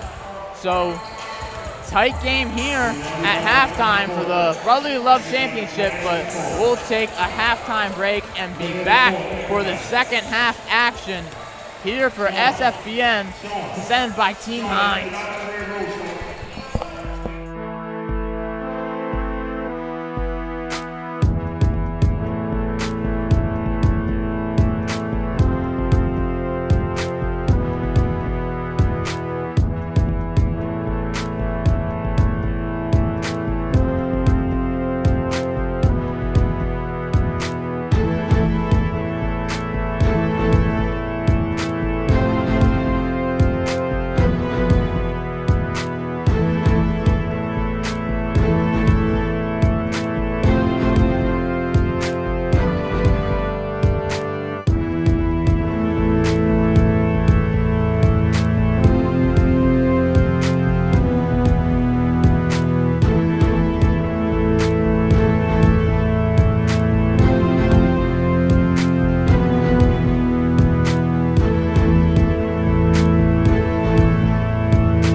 Back here at Ben Franklin High School on Broad Street, Philadelphia. The second half of the championship here at the Brotherly Love Pro-Am coming your way. The winner of this game will receive a bid to next year's TBT tournament for a chance to win $1 million. Red Rose Thunder lead Philly All-American 38-34. Jake Gable, Greg Starks on the call here. Producer Sean Riley as we get set for this second half of action. Both teams breaking down their huddles. And one fact about the TBT this year, and our producer Sean, who's also a director student, will be excited to hear, or maybe he will be excited, but the semifinals and finals of the TBT this year will be held at the DAC this year. So I'll definitely try to be getting tickets to that. I believe it will be the August 12th and 13th. I believe that's when it will be taking place. At Drexel? Yep, the DAC. Whoa. Well, basketball fans, if you're losing your hunger for basketball because this league is coming to an end, you know where to go after that. As turnover there from Red Rose to start the second half. And pass up, no one there, stand back. I feel like he does this once every game. No one guards him, and he just sneaks his way back on the other side of the court and gets a wide open three. He's very quiet. He runs down to the offensive end, stands in the corner, and just waits. He's very patient. But Morris responds with a three of his own. Yeah, so game 4-point difference. Three from Standback, no good. Can't get it back. It gets stolen. And you see Standback, he just moves from corner to corner. Didn't make it from the right corner, goes to the left corner, and he knocks it down from there. So 2 straight threes there from Standback. Was quiet in that first half, looking more like that player we saw in the semifinal game last night, Kai Howard. Ooh, nice move. Gets himself open and drains the mid-range. But right now, Red Rose Thunder has not gone through a slump at all, offensively or defensively. And I say that because each game in the playoffs, where they look dominant, they always have these weird slumps. And this Corbett knocks down the three-pointer to tie it up. Yeah, Tyree Corbett, I don't think any points in that first half. Didn't play that much, but drains the three there and tie it up. Martin pass inside. can't find his target. Like Malik Martin got around his defender, being too unselfish there. Should have just went up and got in a layup. He would either have gone fouled or would have made it, I believe. So he should have just been more aggressive there, not looking to pass, but be more looking to attack and score. Corbett takes the lead for All-American. Chris Bing with it. Goes baseline. Trying to shake the defender. Can't get the layup to go. Malik Martin fights for it, gets it to Bing, who puts it up and in. Great hustle from Bing and Martin.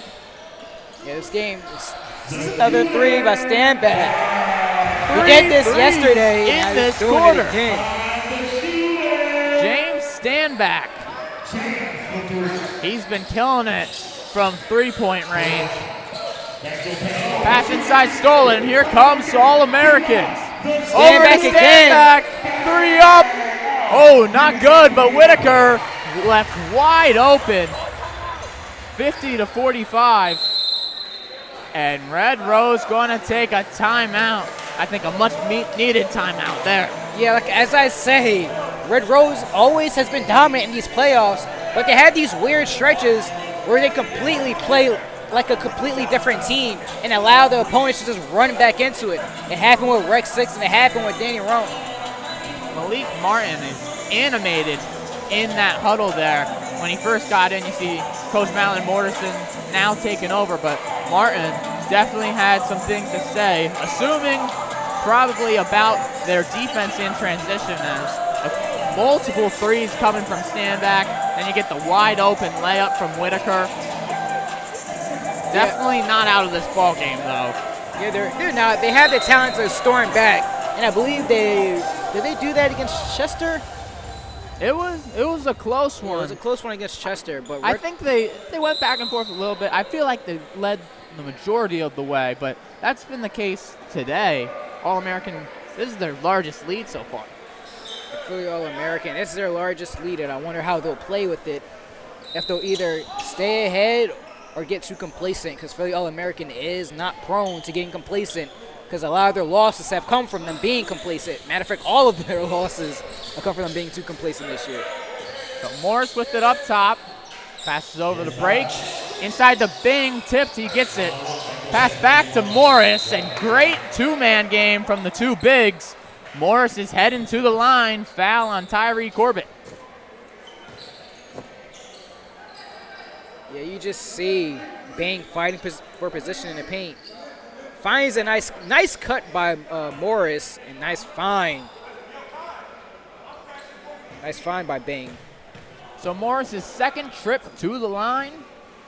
First free throw, wet like water.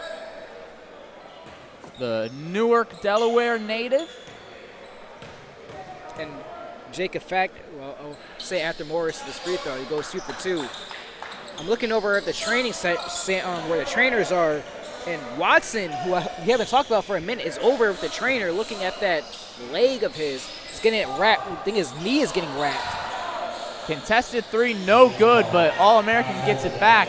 That's important to look out for, monitor that Watson situation. He was the starting point guard for Red Rose. Three up from Whitaker, no good. Yeah, and I believe that's why Tajore Break is getting a lot of minutes here. Martin, finger roll in, 1 point game. Yeah, it's just like Philly didn't have that 5-point lead at all. And Corbett fouled on the drive. The high-flying Tyree Corbett heading to the line for 2. A nice strong drive by Corbett. Looked like good defense by Bing, but looked like he got a little bit of his arm as he was going up. So Corbett at the line. I was surprised by his little playing time in the first half as he misses the free throw, missing both. Philly is still in the lead by 1. Air ball there from Morris from 3. Asking for a foul. Not going to have his wish granted. So Watson is now standing up, just taking a drink. Kind of see him in your screen there a little bit. Yeah, in the red shirt, red shorts. as we have a whistle. Going to be side out of bounds. Malcolm with it, guarded by Martin. They switch, or at least try to get him to switch. Martin stays with him, but Malcolm gets the best of that matchup. 52-49, All-American. 3-point game. Red Rose. Martin driving from the screen. Good pass inside to Kai Howard. Asking for that and one, but he does get the two. Nice tough finish by Howard. But even tougher finish by Corbett there. That's what I was talking about. Tyree Corbett, really talented. Played this college season at Denver.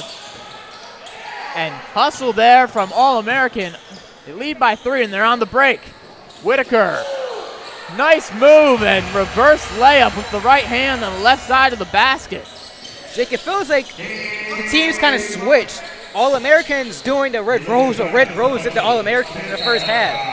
And the big fella Bing gets taken out by, for basketball reference wise, the small fella Whitaker. Yeah, in the first half, Red Rose mostly played with the lead and always kept All-American at an arm's distance. And no matter how close All-American got, they were never able to take over the lead. And All-American now is doing that to Red Rose Thunder. But each team can't really get a definitive big lead on one another because of how well balanced they are. Davis pump fake over to break for 3. No good. Comes back out to Davis. Inside to Morris. Great ball movement. 3 from Howard. No good. But they get it back. Howard drives this time to the rim and in. Great tenacity from the whole Thunder team there. Often crashing the boards, getting multiple possessions. That is deflating for a defense where you think you got to stop, but then you come up with the offensive rebound, you have to go and do it again. Whitaker hanging in the air. Kai Howard sprints to the other side of the gym because he cannot believe that a foul was just called. Let's take a look and see why. You see Stanley Whitaker using the screen. I don't think he was touched at all. The only thing I saw was the left hand of number 10 break, maybe on his back, but I don't think it was enough. Whitaker at the line, regardless, drains the first. Maybe some sort of a phantom call there. So 4-point lead here with a minute 23 remaining in the third quarter. Whitaker led the Australian League in scoring in 2020. I'd say he's pretty good. But each player on both sides are really good, and that's the reason why they're in the final right now. Kai Howard shot no good. Clapping his hands after the miss, upset with himself. And I just heard Malik Martin yell as he's running up the court, "I have a mismatch." Liski wants the ball on the offensive end. Well, he has 50 seconds to try to use that mismatch. As 3 ball is up, no good. Fighting for that rebound. Davis comes up with it for the Thunder. Pass up to Howard. Here comes Morris. Had Martin, didn't give it to him. Yeah, he should have too selfish there. Should have given up to Martin. Martin had no one on him, but Morris decided to take on 2 defenders. And there's the alley-oop to Chris Lyons. He put on a show in the All-Star game against Rucker Park, and there's his hops showing off there in a championship game. And there's the mismatch that Malik Martin was looking for, and there he is, took full advantage of it. Gets the and one. We'll take a replay here. Martin up against Odero, gets by him and puts it in. 5-point game here. Make it a 4-point game here. 8 seconds to go in the quarter. Stepped out of bounds by Quentin Davis. That still would be Philly All-American ball here. So All-American most likely to get a shot off here. Malcolm with it. Goes around the screen, drives, puts up the floater, no good, and that will do it for the third quarter.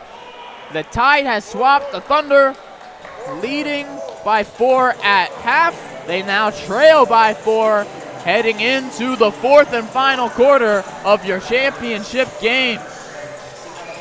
All-Americans lead 60-56. We'll take a break and come back for the championship game of the Brotherly Love Pro-Am here on SFBN, presented by Team Hines.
Back here for the 4th quarter of the championship game at the Brotherly Love Pro-Am.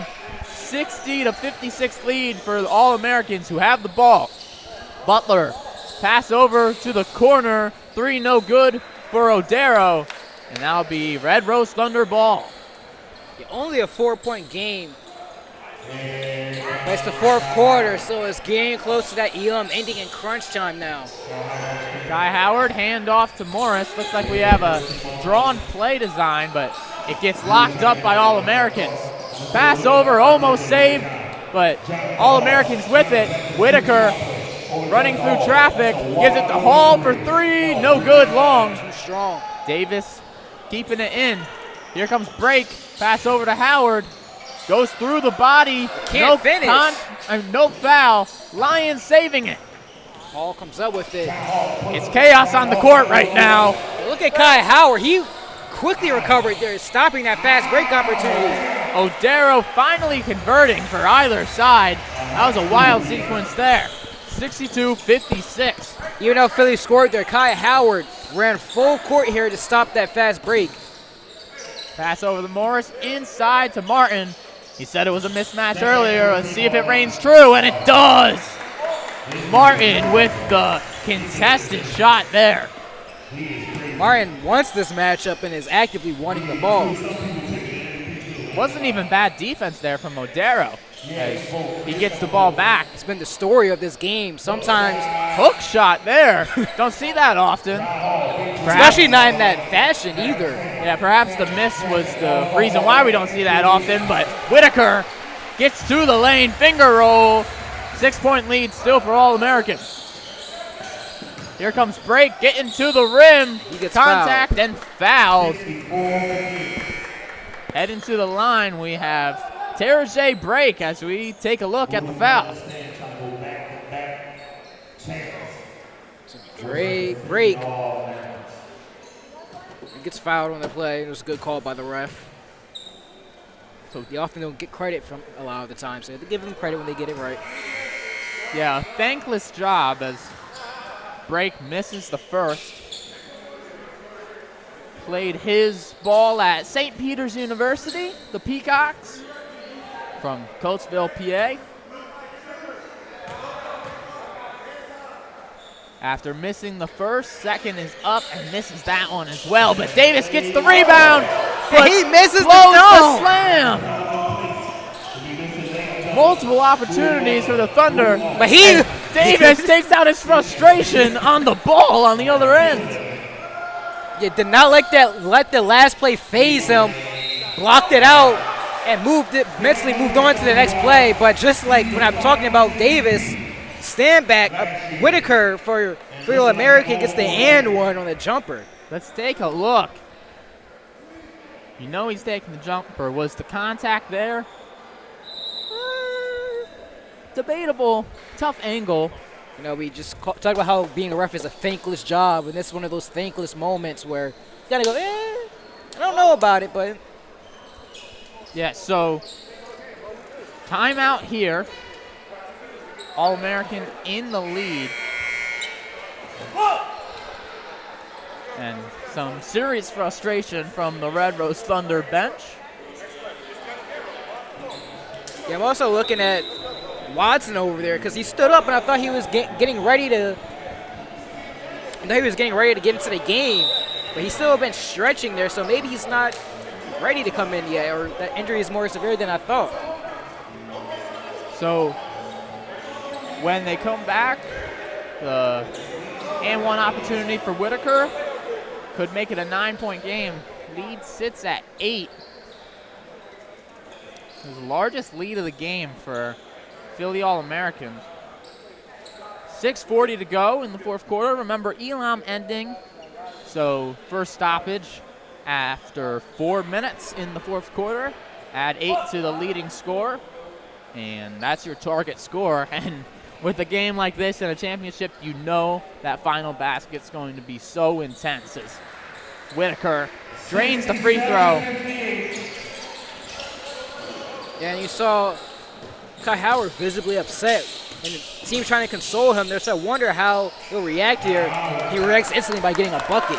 Well, when you're frustrated, you can either let it get the best of you or use it to motivate you. He lets it motivate him right there with the 2. Whitaker up top, guarded by Brake. Brake in for the injured Watson. Doesn't look like he's coming back in this ball game. He's in street clothes. Whitaker fading, no good. Howard with the rebound. Malik Martin, guarded by the smaller Whitaker. Drives, puts it up, no good. Fighting for possession. Who'd it go out off of? Yeah, hit off a break, so it's going to go Philly's way. 7-point game here. Butler taking the ball up. Guarded by Martin. Taking the screen. Getting into the lane, but short on that. Big rebound. Bad shot selection by Kai Howard, guarded by Stanback. Driving right, putting it up and using his body to his advantage. Puts up the layup. 5-point game. Kai Howard seemed to flip the switch now. Yeah, Kai Howard, 4 straight points. Whitaker controlling the offense from up top.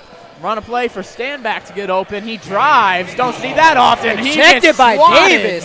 Davis, a couple of highlight play blocks. Here's Hall for 3. No good long. Lyons comes up with it. Back to Hall. And Whitaker slowing things down. It's smart for Philly to slow it down. Guarded by Martin. Taking the screen. Getting in. Wild shot. No good, but he gets fouled. So Stanley Whitaker, he's so good weaving in and out, gets to the line. Let's take a replay of the foul. Yeah, called on. Let's say right now, Red Rose looks like they're about to call a timeout.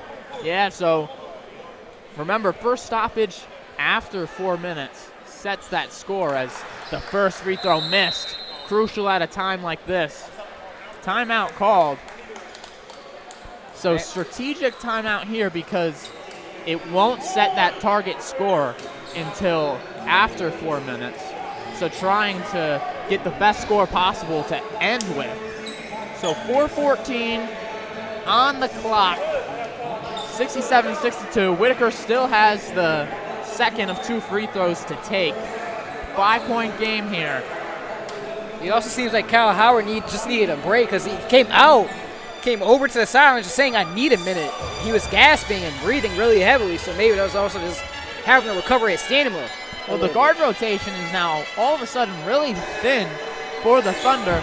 They've been playing with Demetrius Davenport for the majority of the season, but he didn't play in the semifinal or in today's final, obviously. And now Maurice Watson, who played in the semifinal, gets hurt in this game. I don't think Howard's checked out once. And I think here's Watson, though. Looks like he's slowly making his way back to that bench But of Red Rose Thunder. not with the jersey on. Jersey is in hand, though, Jake.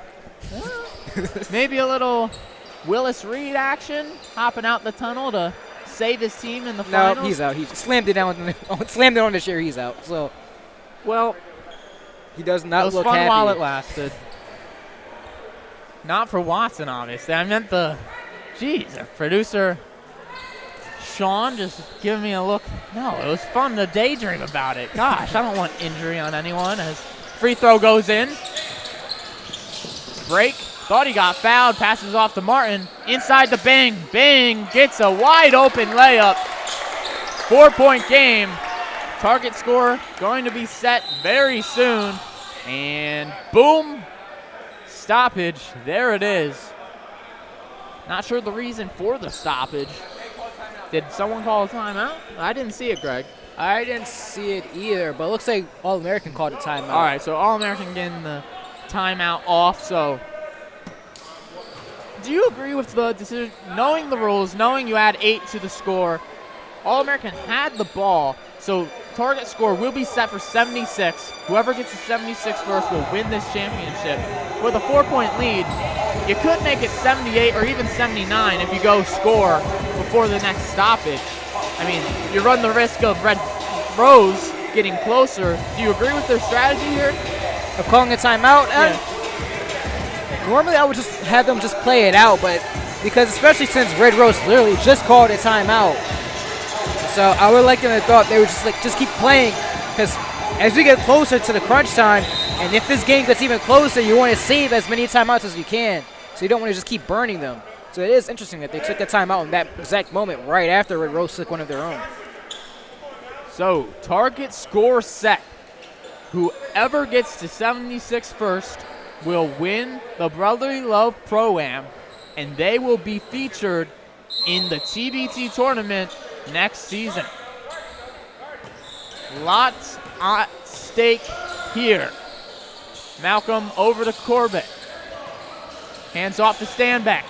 Driving right. Stopping. Corbett Ball wide movement open. for Corbett for 3. Rattles out. That looked like it was going in, but comes right back out. Red Rose on the attack. Malik Martin doubled. Puts up the hook. No good. Here's Whitaker, guarded by Martin. Mid-range. There's your first points of the Elam ending. 6 points away from a championship is All-Americans. Kai Howard bringing the ball up. He looks gassed. No time to be tired now, though, as have a foul on the entry pass. Chris Bing getting fouled. John Hall, the guilty party. Kai Howard checking in. Going straight back to that same matchup. Bing with it. Posting up Hall. Gets to his spot. Can't convert. Would be a tough finish if he converted, but was surrounded by almost 3 defenders. Malcolm up top. He thought about the 3. Doesn't take it. Yeah, wise decision not to pull a 3 from that deep. In the lane, turning, fading, scoring. 4 points away from a championship. Red Rose Thunder need to get something cooking here soon. They still can't get too desperate now. 3 no good. And there's the rebound from All-American. And things are looking grim for the Red Rose Thunder. Whitaker all the way, can't get the layup. But it's going to stay Philly's way. And Red Rose not happy with that call. Yeah, trying to save that ball from going out of bounds. I mean, it would have been All-American ball either way, but so there's been a timeout called in the court as well. Whitaker slightly slow to get up, but he seems fine. So 72-64 here. The Thunder yet to score since the target score has been set. Kai Howard now laboring now. Yeah, he's played a lot of this. Looks like he's limping on that right leg. You can just barely see him take a seat. Yeah, already Red Rose low on guards now, and Kai Howard will be a crucial loss for them in this moment as well too. And the Elam ending and the score is so close. Yeah, I really don't think they can afford to lose him. They're tightening up his shoes, untying them, assuming they're going to retie him, but I don't know how much help that's going to do with the pain, but when you look at it, well, the other team's 4 points away from a chance at $1 million. Yeah. When you put it like that, what's pain to me right now? Yeah, and if you tie that shoe tight enough, it will kind of cut off the blood circulation, and it will just go numb, so it'll be like they're playing on nothing at that moment. Well, Kai Howard's on the bench. So, no Kai Howard in the ball game. All-American has a chance here. Pass going off Hall's hands, though. Turnover. Yeah, Red Rose needs an answer. They've been too quiet now. I told you they have these type of stretches where they go quiet, and they do not need to have this stretch now. Martin over to Morris. Up top to Banks. Corner, here's Davis. No good. Bing gets it, though, and puts it back up. Ready to stay with it from Bang. It looks like Kai Howard's stuck. Looks like he's checking back in. 6-point game here. He still looks uneasy. He's kind of limping over to the scorer's table. Whitaker with the ball. Gets by, puts up the shot, and gets it to go after a couple of bounces. It's Whitaker's patented mid-range pull-up jumper that goes in. Here's Banks. Crosses over. Mid-range, no good. Can't get the rebound. Thunder on the attack. Will this be it? Stand back! The dunk for the win! And Philly All-American are your champions. James Stanback putting the exclamation point of all exclamation points on this victory. Philly All-American, welcome to the 2024 TBT, and you got a shot to win $1 million. What a way to put an exclamation point in this amazing game. The Stanback and the Philly All-American are your back-to-back Brotherly Love Pro-Am champs. After going 0-5 in the regular season, they storm back, and they now have a chance at winning $1 million in the TBT. James Stanback, da-na-na, da-na-na.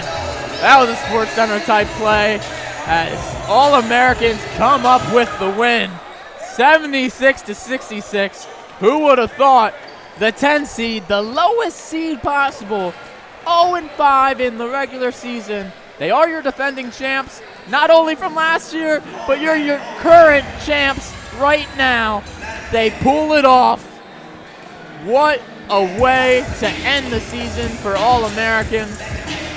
And what a season as well for Red Rose Thunder, pouring their hearts out. Kai Howard playing through injury. Maurice Watson going down with injury.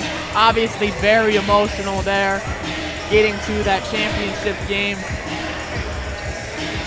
Yeah, I could even see the emotion on Coach Marlon Morrison over here. You see how much this game meant to Red Rose Thunder and all the players here. Yeah, just really grade A class over here. You can't see it, but on the sidelines next to us, Marlon Morrison a little bit upset, teary-eyed, and coming over a few of the players from All-American. Stanley Whitaker over with her right now, consoling her, telling her what a great job that she has done as coach, and they are absolutely right about that, taking a team that was not expected to make this championship to the finals. But we're going to send it on over to sideline reporter Dominique Vincent, who is with your champion, Stanley Whitaker.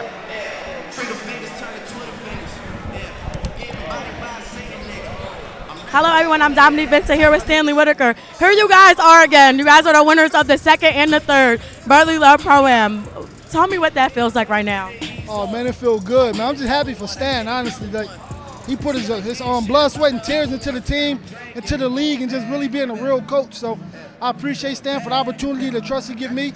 I'm happy for the platform, VAR, Moan, and the other people on part of the Brotherly Love staff provide for us pros to come here and get some good run in the summer. I'm grateful, and I'm glad we won the championship. Being 0-5 and being the 10th seed overall, what did you guys have to pull up out the ground, and what was the mindset change from the season into the playoffs? Just togetherness, honestly. I know the team was 0-5, they're coming into the playoffs, but playoffs is a totally new game. The intensity uplifts, and just like the focus got to be way more harder. So I think we focused a lot better. We played more together. You know, unselfish basketball and defense win games and championships. Thank you so much, Stanley. Back to you. Thank you, Dominique. As you just heard from new champion, back-to-back champion, the Philly All-Americans, their leader, Stanley Whitaker. And they're going in for the huddle. That's got to be a great feeling there for the All-Americans.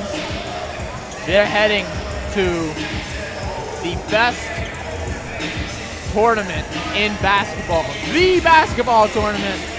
I'm not saying it's the basketball tournament. That's literally the name for a chance to win $1 million.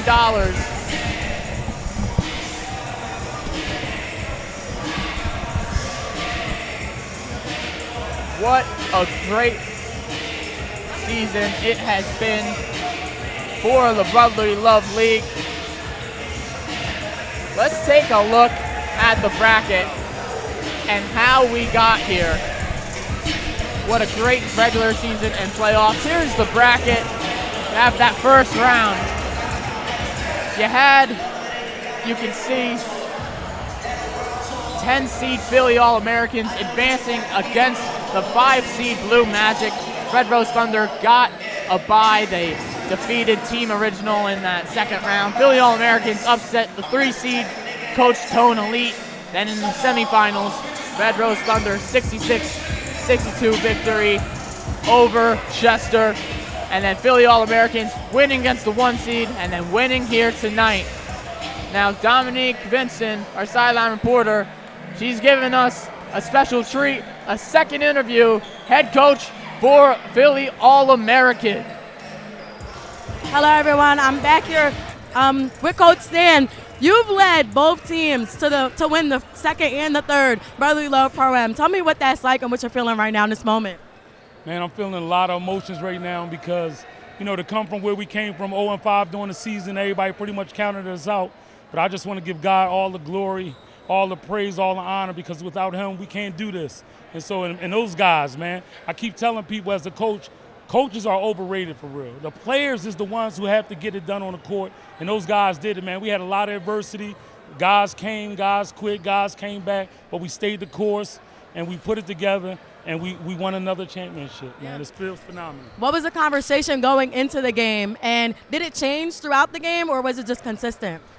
Just to play hard, defend, rebound, and be a team together. That's what it's all about, man. That's what basketball is about. Any sport, for that matter, is just being a team and working with one another and loving the game and playing with one another with a passion and not being selfish, man. When you remove selfishness and bring team together, man, you can do wonderful things, and we did it. We did it. Yeah. Thank you so much. Back to you.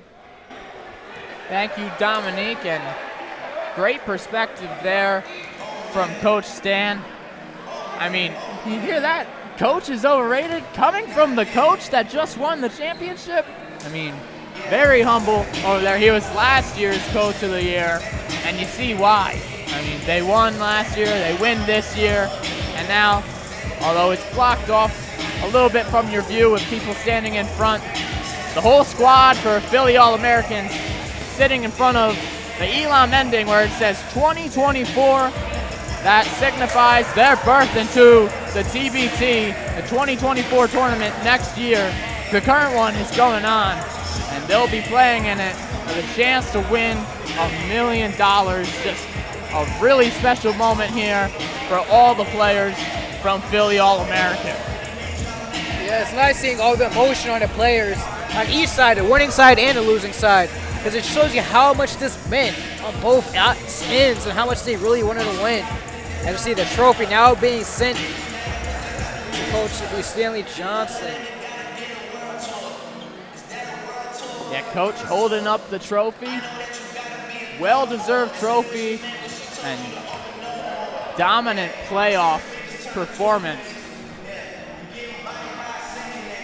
I mean, I know we've gone on and on about the 10 seed, but they really were, I want to say dominant all playoff run long. Like, they were not the same team that we saw in that regular season. They talked about the mindset switch, but it's just another thing to see it because they look like two totally different teams once the playoffs start. Yeah, it's pretty funny when if you're at home thinking about how can an 0-5 team make the playoffs. They made it, and they won it anyway, beating some of the top tough dogs, too, in this tournament. They had to earn it, and they did it in pretty dominant fashion. And you said they looked a completely different team. And I would say in the regular season, they had moments where they looked dominant, and you could see the potential that this team had if they just could be able to close the show and not always blow their leads that they had. They finally put it all together in the playoffs where it mattered the most, and they came out with a 10-point victory in the championship against Red Rose Thunder. Well, we're coming to an end here. Thank everyone for watching all tournament long. This has been a great summer league here for the Brotherly Love Pro-Am. But that will do it. Your champions, the Philly All-Americans, they win 76-66 over the Red Rose Thunder. From everyone here at SFBN, Greg Starks, I'm Jake Gable. Thank you so much for watching. Congrats to the Philly All-Americans, as they are your 2023 Philly Brotherly Love Pro-Am champions.